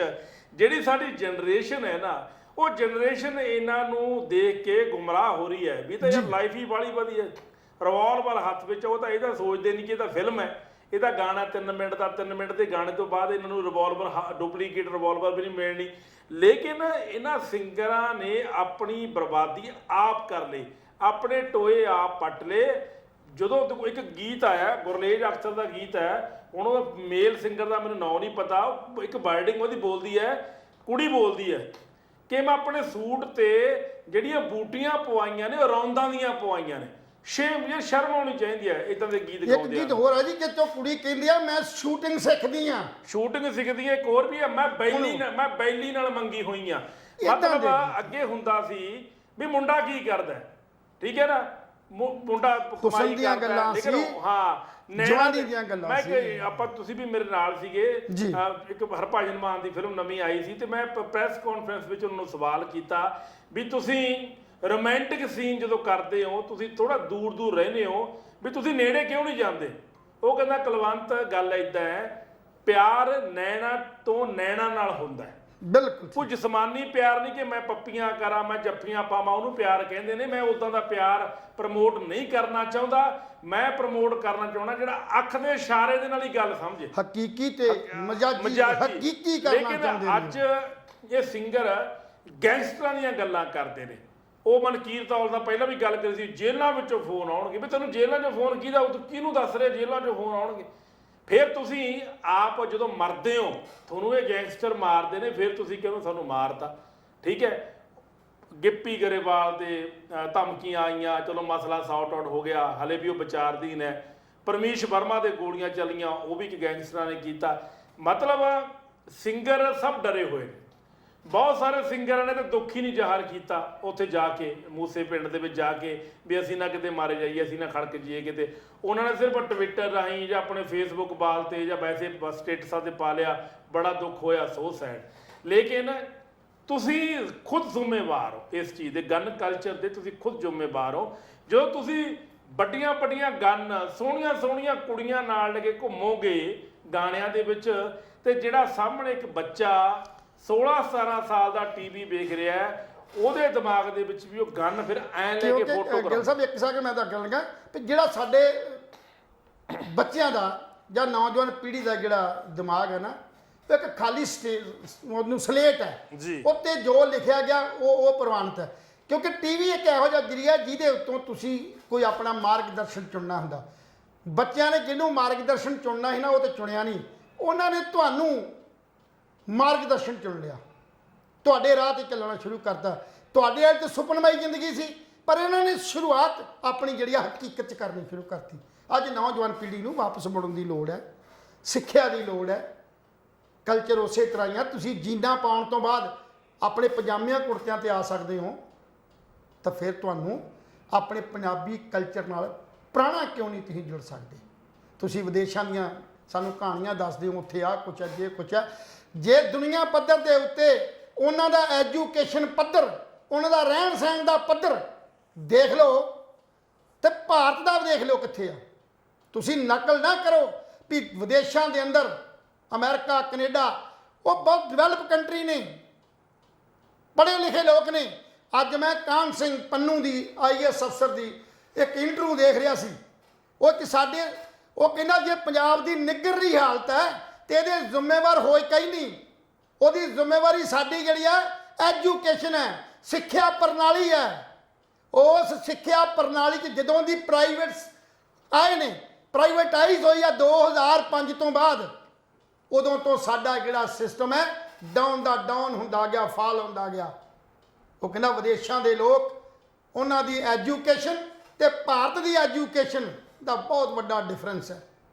ਸੋ ਇਸ ਕਰਕੇ ਜੇ ਤੁਸੀਂ ਪੰਜਾਬ ਨੂੰ ਸੁਧਾਰਨਾ ਚਾਹੁੰਦੇ ਹੋ ਤੇ ਇਸ ਪੱਧਰ ਨੂੰ ਉੱਪਰ ਚੁੱਕਣਾ ਪਏਗਾ, ਉੱਪਰ ਚੁੱਕਣਾ ਪਏਗਾ। ਉਹਦੀਆਂ ਬਹੁਤ ਵਧੀਆ ਜਿਹੜੀਆਂ ਉਹਨੇ ਕੁਛ ਸਰਕਾਰੀ ਤੌਰ ਤੇ ਉੱਤੇ ਇਹੋ ਜਿਹੀਆਂ ਜਿਹੜੀਆਂ ਡਿਕਲੇਅਰਸ ਕੀਤੀਆਂ ਨੇ ਵੀ ਹੈਰਾਨ ਹੋ ਜਾਂਦਾ ਬੰਦਾ ਸੁਣ ਕੇ ਵੀ ਸਰਕਾਰ ਕਿਸ ਪੱਧਰ ਤੇ ਸੋਚ ਰਹੀ ਆ ਤੇ ਕਰਨਾ ਕੀ ਚਾਹੁੰਦੀ ਆ, ਜਦੋਂ ਕਿ ਉਹ ਆਪਣਾ ਜਿਹੜਾ ਹੈਗਾ ਵਾਈਸ ਚਾਂਸਲਰ ਯੂਨੀਵਰਸਿਟੀ ਦਾ ਵੀ ਰਹਿ ਚੁੱਕਿਆ। ਸੋ ਇਸ ਕਰਕੇ ਅੱਜ ਲੋੜ ਇਸ ਗੱਲ ਦੀ ਹੈ ਵੀ ਬੁਰੀਆਂ ਕੰਮਾਂ ਦੀਆਂ, ਜਿਹੜੇ ਬੁਰੇ ਕੰਮ ਨੇ ਉਹਨਾਂ ਦੀਆਂ ਮਿਸਾਲਾਂ ਨਾ ਦੇਈਏ, ਅਸੀਂ ਚੰਗੇ ਕੰਮਾਂ ਤੇ ਚੰਗੇ ਲੋਕਾਂ ਦੀਆਂ ਮਿਸਾਲਾਂ ਦੇ ਕੇ ਉਹਨਾਂ ਨੂੰ ਆਪਣਾ ਮਾਰਗਦਰਸ਼ਨ ਬਣਾਈਏ। ਜੀ ਬਿਲਕੁਲ ਜੀ। ਦੋਸਤੋ ਤੁਸੀਂ ਇਸ ਸਮੇਂ ਸਾਡੇ ਨਾਲ ਲਾਈਵ ਤਸਵੀਰਾਂ ਵੇਖੀਆਂ ਮੂਸੇਵਾਲ ਪਿੰਡ ਤੋਂ, ਔਰ ਅੰਤਮ ਸੰਸਕਾਰ ਜਿਹੜਾ ਹੈਗਾ ਉਹ ਖੇਤਾਂ ਦੇ ਵਿੱਚ ਜਿਹੜੀ ਉਹਨਾਂ ਦੀ ਜੱਦੀ ਪੁਸ਼ਤੀ ਜਿਹੜੇ ਖੇਤ ਸੀ ਉੱਥੇ ਕੀਤਾ ਗਿਆ, ਔਰ ਬੜੇ ਦੁੱਖ ਦੀ ਗੱਲ। ਔਰ ਮੈਂ ਨਾ ਲਹਿਲ ਸਾਹਿਬ ਜੀ ਆਪਣੇ ਕੋਲ 2-3 ਮਿੰਟ ਹੋਰ ਆਪਾਂ ਲਾਵਾਂਗੇ। ਮੈਂ ਪੰਜਾਬ ਸਰਕਾਰ ਨੂੰ ਇਹ ਬੇਨਤੀ ਕਰਦਾ ਵੀ ਜਿਹੜੇ ਸਿੰਗਰ ਗਨ ਕਲਚਰ ਨੂੰ ਪ੍ਰਮੋਟ ਕਰਦੇ ਨੇ, ਇਹਨਾਂ ਤੇ ਤੁਰੰਤ ਪਰਚਾ ਦਰਜ ਕਰਕੇ ਇਹਨਾਂ ਨੂੰ ਅੰਦਰ ਕੀਤਾ ਜਾਵੇ। ਪਹਿਲੀ ਸੈਂਸਰ ਬੋਰਡ ਦੀ ਪਹਿਲਾਂ ਵੀ ਅਸੀਂ ਕਈ ਵਾਰ ਮੰਗ ਕਰ ਚੁੱਕੇ ਹਾਂ ਪੰਜਾਬ ਦੇ ਸੈਂਸਰ ਬੋਰਡ। ਲਹਿਲ ਸਾਹਿਬ ਸੈਂਸਰ ਬੋਰਡ ਦੇ ਵਿੱਚੋਂ ਗਾਣਾ ਨਿਕਲ ਜਾਂਦਾ ਹੈ, ਲੇਕਿਨ ਜੇ ਪੰਜਾਬ ਸਰਕਾਰ ਇੱਕ ਸਖਤੀ ਕਰੇ, ਪੰਜਾਬ ਸਰਕਾਰ ਇਹ ਗੱਲ ਕਹੇ ਵੀ ਗਨ ਕਲਚਰ ਵਾਲਾ ਗਾਣਾ ਅਸੀਂ ਚੱਲਣੇ ਨਹੀਂ ਦੇਣਾ, ਗੱਲ ਖਤਮ। ਸਾਰੇ ਟੈਲੀਵਿਜ਼ਨ ਚੈਨਲਾਂ ਨੂੰ ਸਰਕਾਰ ਇੱਕ ਚਿੱਠੀ ਕੱਢੇ, ਵਾਈਟ ਪੇਪਰ ਜਾਰੀ ਕਰੇ ਵੀ ਜੇ ਤੁਹਾਡੇ ਚੈਨਲ ਤੇ ਗਨ ਕਲਚਰ ਦਾ ਗਾਣਾ ਕੋਈ ਚੱਲਦਾ ਮਿਲਿਆ, ਤੁਹਾਡਾ ਅਸੀਂ ਲਾਇਸੈਂਸ ਕੈਂਸਲ ਕਰਵਾ ਦੇਵਾਂਗੇ, ਤੁਹਾਡਾ ਟੀਵੀ ਚੈਨਲ ਅਸੀਂ ਚੱਲਣ ਨਹੀਂ ਦੇਵਾਂਗੇ। ਕਿਉਂ ਨਹੀਂ ਹੋਏਗਾ? ਸਰਕਾਰਾਂ ਨੂੰ ਸਖਤ ਫੈਸਲਾ ਲੈਣਾ ਪੈਣਾ। ਅੱਜ ਸਿੱਧੂ ਮੂਸੇਵਾਲਾ ਮਰਿਆ, ਕੱਲ ਨੂੰ ਕਿਸੇ ਹੋਰ ਦੀ ਵਾਰੀ ਆਊ। ਮਨਕੀਰਤ ਔਲਖ ਨੂੰ ਧਮਕੀਆਂ ਮਿਲ ਰਹੀਆਂ ਵੀ ਸਿੱਧੂ ਮੂਸੇਵਾਲਾ ਤੋਂ ਬਾਅਦ ਤੇਰੀ ਵਾਰੀ ਹੈ। ਮੈਨੂੰ ਹੁਣ ਗੱਲ ਦੱਸੋ, ਉਹ ਸਿੰਗਰ ਕਿਵੇਂ ਗਾਉਣਗੇ? ਲੇਕਿਨ ਮੇਰੀ ਸਿੰਗਰਾਂ ਅੱਗੇ ਬੇਨਤੀ ਹੈ ਵੀ ਕਿਰਪਾ ਕਰਕੇ ਗਨ ਕਲਚਰ ਨੂੰ ਖਤਮ ਕਰ ਦਿਓ। ਉਹੀ ਪੁਰਾਣੇ ਰਵਾਇਤੀ ਦਿਓਰ ਭਾਬੀ ਵਾਲੇ ਗੀਤ, ਜੇਠ ਜਠਾਣੀ ਵਾਲੇ ਗੀਤ, ਪੰਜਾਬ ਦੇ ਸੱਭਿਆਚਾਰ ਦੇ ਗੀਤ, ਬੇਬੇ ਬਾਪੂ, ਸੋਹਣੀਆਂ ਸੁਨੱਖੀਆਂ, ਹੀਰਾ ਰਾਂਝੇ, ਬਹੁਤ ਗੀਤ ਨੇ। ਬੜਾ ਮਸਾਲਾ ਹੈ ਪੰਜਾਬ ਦੇ ਸਿੰਗਰਾਂ ਕੋਲੇ। ਲੋਕਾਂ ਨੇ ਦੇਖੋ ਸੁਣਿਆ ਜੀ, ਜਦੋਂ ਪੰਜਾਬ ਦੀ ਕਿਸਾਨੀ ਸੰਘਰਸ਼ ਦੇ ਰਾਹ ਤੇ ਪਈ ਸੀ, ਉਸ ਵੇਲੇ ਹਰ ਜਿਹੜੇ ਸਿੰਗਰ ਨੇ ਪੰਜਾਬ ਦੀ ਜਿਹੜੀ ਸਾਡੀ ਵਿਚਰਦੀ ਹਾਲਤ ਸੀ ਉਹਨੂੰ ਬਿਆਨ ਕੀਤਾ, ਆਪਣੇ ਗੀਤਾਂ ਦੇ ਰਾਹੀਂ ਲੋਕਾਂ ਦਾ ਮਨੋਰੰਜਨ ਵੀ ਕੀਤਾ ਤੇ ਉੱਚ ਸੁਨੇਹਾ ਵੀ ਦਿੱਤਾ ਕਿ ਲੋਕਾਂ ਨੇ ਪ੍ਰਵਾਨ ਨਹੀਂ ਕੀਤਾ ਤੁਹਾਨੂੰ। ਕਿੰਨਾ ਵਧੀਆ ਪ੍ਰਵਾਨ ਕੀਤਾ। ਤੁਹਾਡੇ ਗੀਤਾਂ ਨੂੰ ਟਰੈਕਟਰਾਂ ਤੇ ਲਾ ਲਾ ਕੇ ਲੋਕੀ ਪਿੰਡਾਂ ਤੋਂ ਲੰਘਦੇ ਸੀ ਤੇ ਅੱਜ ਵੀ ਲੰਘਦੇ ਨੇ। ਲਹਿਰ ਸਾਹਿਬ ਚਮਕੀਲੇ ਨੇ ਕਿਹੜੇ ਬੰਦੂਕਾਂ ਵਾਲੇ ਗਾਣੇ ਗਾਏ ਨੇ, ਲੋਕ ਚਮਕੀਲਾ ਵੀ ਸੁਣਦੇ ਨੇ। ਰਮਲੇ ਨੇ ਕਿਹੜੇ ਗਾਏ ਨੇ, ਲੋਕ ਰਮਲਾ ਵੀ ਸੁਣਦੇ ਨੇ।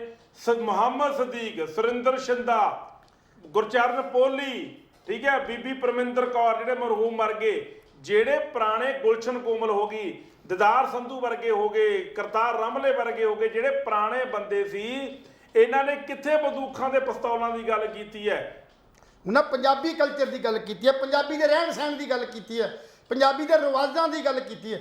ਸੋ ਸਵਾਲ ਤਾਂ ਇਸ ਗੱਲ ਦਾ ਵੀ ਸਾਡਾ ਜਿਹੜਾ ਇਹ ਸਿਸਟਮ ਹੈ, ਇਸ ਸਿਸਟਮ ਦੇ ਅੰਦਰ ਇਹ ਕੁਝ ਘਸੋੜ ਕੇ ਸਾਡੇ ਨੌਜਵਾਨ ਪੀੜ੍ਹੀ ਨੂੰ ਗਲਤ ਕਾਰਜਾਂ 'ਚ ਲਾ ਕੇ ਇਹਨਾਂ ਦੀ ਜਿਹੜੀ ਤਾਕਤ ਨੂੰ ਖੋਰਾ ਲਾਇਆ ਜਾ ਰਿਹਾ ਬਸ। ਕਿਉਂਕਿ ਹਰ ਜਰਵਾਣੇ ਨੂੰ, ਹਰ ਜਿਹੜੀ ਆ ਲੁਟੇਰੀ ਸਰਕਾਰ ਨੂੰ ਇਹ ਖਤਰਾ ਰਹਿੰਦਾ ਨੌਜਵਾਨ ਪੀੜ੍ਹੀ ਤੋਂ ਵੀ ਜੇ ਨੌਜਵਾਨ ਪੀੜ੍ਹੀ ਕਿਤੇ ਇਹ ਜਾਗਰੂਕ ਹੋ ਗਈ, ਜੇ ਸਿਆਣੀ ਹੋ ਗਈ ਤੇ ਕਦੇ ਵੀ ਸਾਨੂੰ ਰਾਜ ਨਹੀਂ ਕਰਨ ਦੇਗੀ, ਇਹ ਰਾਜ ਨੂੰ ਬਦਲੇਗੀ ਜੀ ਲੈ ਇਸ ਡਰ ਖਣੋਂ ਸਾਰੀਆਂ ਹੀ ਸਰਕਾਰਾਂ ਇਸ ਚੀਜ਼ ਨੂੰ ਪ੍ਰਚਾਰ ਦੀਆਂ ਆਈਆਂ ਅਜੇ ਤੱਕ ਕਿਸੇ ਨੇ ਵੀ ਇਸ ਸਰਕਾਰ ਨੂੰ ਬੰਦ ਕਰਨ ਦੀ ਕੋਸ਼ਿਸ਼ ਨਹੀਂ ਕੀਤੀ। ਸੋ ਚੰਗਾ ਹੋਵੇ ਜੇ ਗਿੱਲ ਸਾਹਿਬ ਨੇ ਜਿਵੇਂ ਪੰਜਾਬ ਦੀ ਸਰਕਾਰ ਨੂੰ ਇੱਕ ਬੇਨਤੀ ਕੀਤੀ ਹੈ ਕਿ ਜਿੱਥੇ ਤੁਸੀਂ ਗਨ ਕਲਚਰ ਉਹਨਾਂ ਆਰਟਿਸਟਾਂ ਨੂੰ ਹਦਾਇਤ ਕੀਤੀ ਆ ਵੀ ਕੋਈ ਗਾਏ ਨਾ, ਇਹਦੇ ਤੇ ਇੱਕ ਪੂਰੇ ਦੇ ਤੌਰ ਤੇ ਕਾਨੂੰਨ ਪਾਸ ਹੋਵੇ ਕਿ ਕੋਈ ਵੀ ਚੈਨਲ ਕਿਸੇ ਵੀ ਕਿਸਮ ਦਾ ਭੜਕਾਊ ਗੀਤ ਗਨ ਕਲਚਰ ਨੂੰ ਪ੍ਰਮੋਟ ਕਰਨ ਵਾਲਾ ਇਦਾਂ ਦਾ ਗੀਤ ਜਿਹੜਾ ਉਹ ਨਹੀਂ ਗਾਏਗਾ, ਤਾਂ ਜਾ ਕੇ ਇਸ ਜਿਹੜਾ ਉਹ ਠੱਲ ਪਏਗੀ। ਨਹੀਂ ਤਾਂ ਇਹ ਕਲਚਰ ਜਿਹੜਾ ਇਹ ਦਿਨ ਬ ਦਿਨ ਵੱਧਦਾ ਹੀ ਜਾਏਗਾ, ਜਿੰਨੇ ਸਾਡੇ ਨੌਜਵਾਨਾਂ ਦੀ ਸੋਚ ਨੂੰ ਇੱਕ ਮਤਲਬ ਗਲਤ ਪਾਸੇ ਲਾ ਕੇ ਉਹਨਾਂ ਨੂੰ ਵਿਗਾੜਨ ਦੀ ਕੋਸ਼ਿਸ਼ ਕੀਤੀ ਆ। ਅੱਜ ਪਹਿਲਾਂ ਹੀ ਸਾਡਾ ਨੌਜਵਾਨ ਉਹਨਾਂ ਦੇ ਹੱਥਾਂ 'ਚ ਰੁਜ਼ਗਾਰ ਨਹੀਂ ਹੈ, ਉਹ ਪਹਿਲਾਂ ਹੀ ਨਸ਼ੇ ਦੀ ਦਲਦਲ 'ਚ ਫਸੇ ਪਏ ਨੇ। ਉਹਨਾਂ ਨੂੰ ਨਸ਼ੇ ਦੀ ਦਲਦਲ 'ਚੋਂ ਬਾਹਰ ਕੱਢ ਕੇ ਉਹਨਾਂ ਦੇ ਹੱਥਾਂ 'ਚ ਰੁਜ਼ਗਾਰ ਦਿਓ, ਤਾਂ ਕਿ ਉਹ ਬੰਦੇ ਜਿਹੜੀ ਸਾਡੀ ਜਵਾਨੀ ਹੈ ਭੜਕੀ ਹੋਈ ਆ ਉਹ ਕਿਸੇ ਰਾਹ ਤੇ ਪੈ ਕੇ ਪੰਜਾਬ ਦਾ ਵਿਕਾਸ ਕਰੇ, ਪੰਜਾਬ ਦੀ ਹਾਲਤ ਸੁਧਰੇ। ਲਹਿਲ ਸਾਹਿਬ, ਤੁਸੀਂ ਆਪਾਂ ਦੋਨਾਂ ਨੇ ਸੁਰਿੰਦਰ ਸ਼ਿੰਦਾ ਵੀ ਸੁਣਿਆ ਮੇਲਿਆਂ 'ਚ, ਖਾੜਿਆਂ 'ਚ, ਵਿਆਹਾਂ 'ਚ, ਮੁਹੰਮਦ ਸਦੀਕ ਤੇ ਰਣਜੀਤ ਕੌਰ ਵੀ ਸੁਣਿਆ। ਮੈਂ ਆਪਣੀ ਸੁਰਤ ਵਿੱਚ ਚਮਕੀਲਾ ਵੀ ਸੁਣਿਆ, ਦਦਾਰ ਸੰਧੂ ਵੀ ਸੁਣਿਆ, ਗੁਲਸ਼ਨ ਕੋਮਲ ਵੀ ਸੁਣੀ ਹੈ, ਗੁਰਚਰਨ ਪੋਲੀ ਵੀ ਸੁਣਿਆ। ਤੁਸੀਂ ਤਾਂ ਨਾਮ ਵੀ ਸੁਣੇ ਹੋਣੇ ਆ ਜੀ ਸਿੰਗਰ ਜਿਹੜੇ ਅਸੀਂ ਸੁਣੇ ਨੇ। ਬਿਲਕੁਲ ਜੀ ਬਿਲਕੁਲ। ਕਦੇ ਕਿਸੇ ਸਿੰਗਰ ਨਾਲ ਕਦੇ ਬਾਉਂਸਰ ਨਹੀਂ ਹੋਇਆ, ਕਦੇ ਸਿੰਗਰ ਨਾਲ ਕਦੇ ਹਥਿਆਰ ਨਹੀਂ ਹੋਇਆ। ਹਾਂ, ਹਾਲਾਂਕਿ ਬਹੁਤ ਸਾਰੇ ਕਲਾਕਾਰ ਸੀ ਜਿਹੜੇ ਉਹਨਾਂ ਨੇ ਆਪਣੀ ਸੁਰੱਖਿਆ ਵਾਸਤੇ ਇੱਕ ਪਿਸਤੌਲ ਰੱਖੀ ਹੋਈ ਸੀ, ਉਹ ਵੀ ਕਈਆਂ ਨੇ ਰੱਖੀ ਨਹੀਂ, ਉਹ ਵੀ ਰੱਖੀ ਹੋਈ ਸੀ ਲਾਇਸੈਂਸੀ ਪਿਸਤੌਲ, ਉਹ ਵੀ ਕਦੇ ਚਲਾਈ ਨਹੀਂ ਉਹਨਾਂ ਨੇ। ਪਰ ਅੱਜ ਜਿੰਨੇ ਆਹ ਲੰਡੂ ਸਿੰਗਰ ਨੇ, ਮੈਂ ਲੰਡੂ ਕਹੂੰਗਾ ਲਹਿਲ ਸਾਹਿਬ, ਬਿਲਕੁਲ ਜੀ ਬਿਲਕੁਲ ਸਹੀ ਸ਼ਬਦ ਇਹ ਕੀ ਕਰਦੇ ਨੇ, ਵਿਆਹ 'ਚ ਵੀ ਜਾਂਦੇ ਆ ਨਾ, ਕਿਸੇ ਮਰਕਤ ਤੇ ਵੀ ਜਾਂਦੇ। ਲਹਿਲ ਸਾਹਿਬ ਛੱਡੋ, ਬਿਲਕੁਲ ਆਪਣਾ ਬੀਨੂ ਢਿੱਲੋਂ ਦੇ ਫਾਦਰ ਐਕਸਪਾਇਰ ਹੋਏ, ਉੱਥੇ ਗਿੱਪੀ ਗਰੇਵਾਲ ਗਿਆ, ਉਹ ਉੱਥੇ ਵੀ ਬਾਉਂਸਰ ਲਈ ਫਿਰਦਾ ਸੀ। ਦੱਸੋ ਕੀ ਲੋੜ ਹੈ ਇਹਨਾਂ ਬਾਉਂਸਰਾਂ ਦੀ? ਮਰਕਤ ਤੇ ਵੀ ਬਾਉਂਸਰਾਂ ਦੀ ਲੋੜ ਹੈ। ਜਿੱਥੇ ਤੁਸੀਂ ਸੋਗ ਪ੍ਰਗਟ ਕਰਨ ਗਏ ਹੋ, ਤੁਹਾਡੇ 15 20 ਬਾਉਂਸਰ ਚੈਨ ਬਣਾ ਕੇ ਤੁਹਾਨੂੰ ਐ ਲੈ ਕੇ ਜਾਂਦੇ ਨੇ ਜਿਵੇਂ ਤੁਸੀਂ ਪਤਾ ਨਹੀਂ ਕਿੱਡੇ ਕੁ ਵੱਡੇ ਰਾਸ਼ਟਰਪਤੀ ਹੋ, ਕਿੱਡੇ ਕੁ ਵੱਡੇ ਤੁਸੀਂ ਗੈਂਗਸਟਰ ਹੋ। ਠੀਕ ਹੈ, ਰਿਵਾਲਵਰ ਤੁਹਾਡੇ ਕੋਲੇ, ਅਸਾਲਟਾਂ ਤੁਹਾਡੇ ਕੋਲੇ, ਬੰਦੂਕਾਂ ਤੁਹਾਡੇ ਕੋਲੇ। ਤੁਸੀਂ ਕਿਤੇ ਗਾਉਣ ਥੋੜੀ ਜਾਂਦੇ ਹੋ, ਤੁਸੀਂ ਤਾਂ ਦੰਗਲ ਕਰਨ ਜਾਂਦੇ ਹੋ, ਲੜਾਈ ਕਰਨ ਜਾਂਦੇ ਹੋ, ਦਹਿਸ਼ਤ ਫੈਲਾਉਂਦੇ, ਦਹਿਸ਼ਤ। ਤੁਸੀਂ ਤਾਂ ਦਹਿਸ਼ਤ। ਫਿਰ ਤੁਸੀਂ ਐ ਐਂਟਰੀ ਲੈਂਦੇ ਹੋ, ਐ ਉਤਰਦੇ ਹੋ ਕਾਰਾਂ ਦੇ ਵਿੱਚ ਜਿਵੇਂ ਕਿਤੇ ਬਹੁਤ ਵੱਡਾ।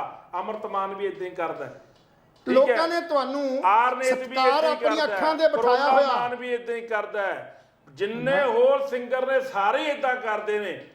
ਤੁਸੀਂ ਯਾਰ ਪਖੰਡ ਫੜ ਲਿਆ, 25 30 ਬਾਉਂਸਰ। ਤੁਹਾਨੂੰ ਖਤਰਾ ਕਾਹਦਾ ਬਈ?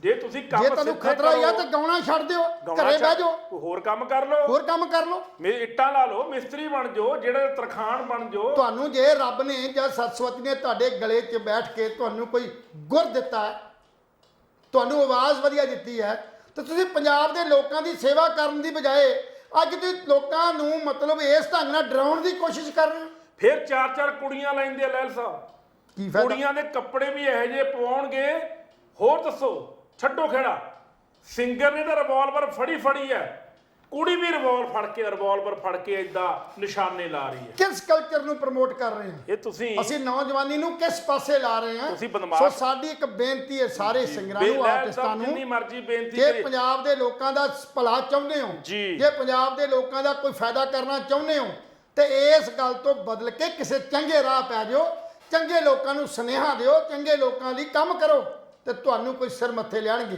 ਮੈਂ ਤਾਂ ਲਹਿਲ ਸਾਹਿਬ ਟਾਈਮ ਹੋ ਗਿਆ ਜੀ, ਜਾਂਦੇ ਜਾਂਦੇ ਇੱਕੋ ਗੱਲ ਕਹੂੰਗਾ ਜੀ, ਹਜੇ ਵੀ ਵੇਲਾ ਤੂੰਬੀਆਂ ਫੜ ਲੋ, ਹਲੇ ਵੀ ਵੇਲਾ ਚਿਮਟੇ ਫੜ ਲੋ, ਹਲੇ ਵੀ ਵੇਲਾ ਗੁਰਦਾਸ ਮਾਨ ਵਾਂਗੂ ਡਫਲੀ ਫੜ ਲੋ। ਇਹ ਛੱਡ ਦਿਓ ਹਥਿਆਰ, ਛੱਡ ਦਿਓ ਬੰਦੂਕਾਂ ਗਾਉਣ ਵਾਲਿਓ। ਨਹੀਂ ਅੱਜ ਭਾਈ ਸਿੱਧੂ ਮੂਸੇਵਾਲੇ ਦੀ ਬਾਰੀ ਲੱਗੀ ਹੈ, ਕੱਲ ਨੂੰ ਕਿਸੇ ਨੇ ਤੁਹਾਡੀ ਗੇਮ ਵਜਾ ਦੇਣੀ ਹੈ। ਮੇਰੀ ਹੱਥ ਬੰਨ ਕੇ ਬੇਨਤੀ ਹੈ, ਚੰਗਾ ਗਾਓ। ਤੁਹਾਡੇ ਗੀਤਾਂ ਨੂੰ ਲੋਕ ਫੋਲੋ ਕਰਦੇ ਨੇ, ਮੁੰਡੇ ਕੁੜੀਆਂ ਤੁਹਾਡੇ ਗੀਤਾਂ ਤੋਂ ਇੰਸਪਾਇਰ ਹੁੰਦੇ ਨੇ। ਤੁਸੀਂ ਇਹੋ ਜਿਹਾ ਗੀਤ ਨਾ ਦਿਓ ਯਾਰ ਮਾਰਕੀਟ ਦੇ ਵਿੱਚ ਜਿਹਦੇ ਨਾਲ ਮੇਰੇ ਸਰਕਲ ਦੇ ਵਿੱਚ ਨਾ ਨਿੱਕੇ ਨਿੱਕੇ ਬੱਚੇ ਵੀ ਆਉਂਦੇ ਹਨ ਲਹਿਲ ਸਾਹਿਬ, ਜੀ, ਉਹ ਬੱਚੇ ਵੀ ਗਾਣੇ ਗਾਉਂਦੇ ਨੇ ਬੰਦੂਕਾਂ ਵਾਲੇ। ਉਹ ਬੱਚੇ ਵੀ ਪਿਸਤੌਲਾਂ ਦੀਆਂ ਗੱਲਾਂ ਕਰਦੇ ਨੇ, ਬੱਚੇ ਵੀ ਸਟੇਨ ਗੰਨਾਂ ਦੀਆਂ ਗੱਲਾਂ ਕਰਦੇ ਨੇ। ਕਿਆ ਪੰਜਾਬ ਨੂੰ ਇਹਨਾਂ ਦੀ ਗੱਲ ਸਾਰੇ ਲੋਕਾਂ ਦੇ ਪਕੜ 'ਚ ਆ ਜਾਂਦੀ ਹੈ। ਸਾਰੇ ਪੰਜਾਬ ਨੂੰ ਗੈਂਗਸਟਰ ਬਣਾਉਣ ਦਾ ਸਿੰਗਰਾਂ ਨੇ ਠੇਕਾ ਲਿਆ। ਪੰਜਾਬ ਸਰਕਾਰ ਸਖਤੀ ਕਰੇ। ਮੈਂ ਭਗਵੰਤ ਮਾਨ ਸਾਹਿਬ ਨੂੰ ਬੇਨਤੀ ਕਰਦਾ, ਇਮੀਡੀਏਟ ਕਾਨੂੰਨ ਪਾਸ ਕਰੇ ਵੀ ਜਿਹੜਾ ਵੀ ਟੀਵੀ ਚੈਨਲ ਗਨ ਕਲਚਰ ਵਾਲਾ ਗਾਣਾ ਚਲਾਊਗਾ ਉਹਨੂੰ ਫੜ ਕੇ ਅੰਦਰ ਦੇ ਦਿਆਂਗੇ।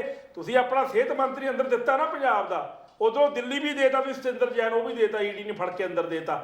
ਜੋ ਤੁਸੀਂ ਵੱਡੇ ਵੱਡੇ ਮੰਤਰੀ ਫੜ ਕੇ ਅੰਦਰ ਦੇ ਸਕਦੇ ਹੋ ਭ੍ਰਿਸ਼ਟਾਚਾਰ ਦੇ, ਤਾਂ ਗਲਤ ਗਾਣੇ ਗਾਉਣਾ ਵੀ ਇੱਕ ਭ੍ਰਿਸ਼ਟਾਚਾਰ ਹੈ, ਪ੍ਰਦੂਸ਼ਣ ਹੈ। ਇਹਦਾ ਕਾਨੂੰਨ ਬਣਾਓ ਸਰਕਾਰੋ, ਕਾਨੂੰਨ ਬਣਾਓ, ਨਹੀਂ ਤਾਂ ਪੰਜਾਬ ਦੀ ਜਵਾਨੀ ਕਰਾਹੇ ਪੈ ਜਾਣੀ ਹੈ। ਪੰਜਾਬ ਦੀ ਜਵਾਨੀ ਨੂੰ ਕੋਈ ਬਚਾ ਨਹੀਂ ਸਕਦਾ। ਅੱਜ ਸਿੱਧੂ ਮੂਸੇਵਾਲਾ ਮਰਿਆ, ਅੱਜ ਉਹਦਾ ਆਪਾਂ ਸੰਸਕਾਰ ਕਰਕੇ ਹਟੇ ਆ, ਕੱਲ ਨੂੰ ਕਿਸੇ ਹੋਰ ਬੱਚੇ ਦਾ ਸੰਸਕਾਰ ਕਰਾਂਗੇ। ਮੈਂ ਤਾਂ ਇੰਨੀ ਗੱਲ ਕਹੂੰਗਾ। ਲੈਲ ਸਾਹਿਬ ਹੁਣ ਆਗਿਆ ਲੈਣੇ ਆਪਾਂ, ਸਮਾਂ ਹੋ ਗਿਆ। ਬਿਲਕੁਲ ਦੋਸਤੋ, ਤੁਹਾਨੂੰ ਸਾਡੀ ਅੱਜ ਦੀ ਚਰਚਾ ਕਿਸ ਤਰ੍ਹਾਂ ਦੀ ਲੱਗੀ?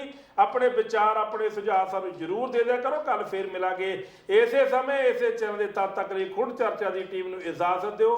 ਰੱਬ ਰਾਖਾ।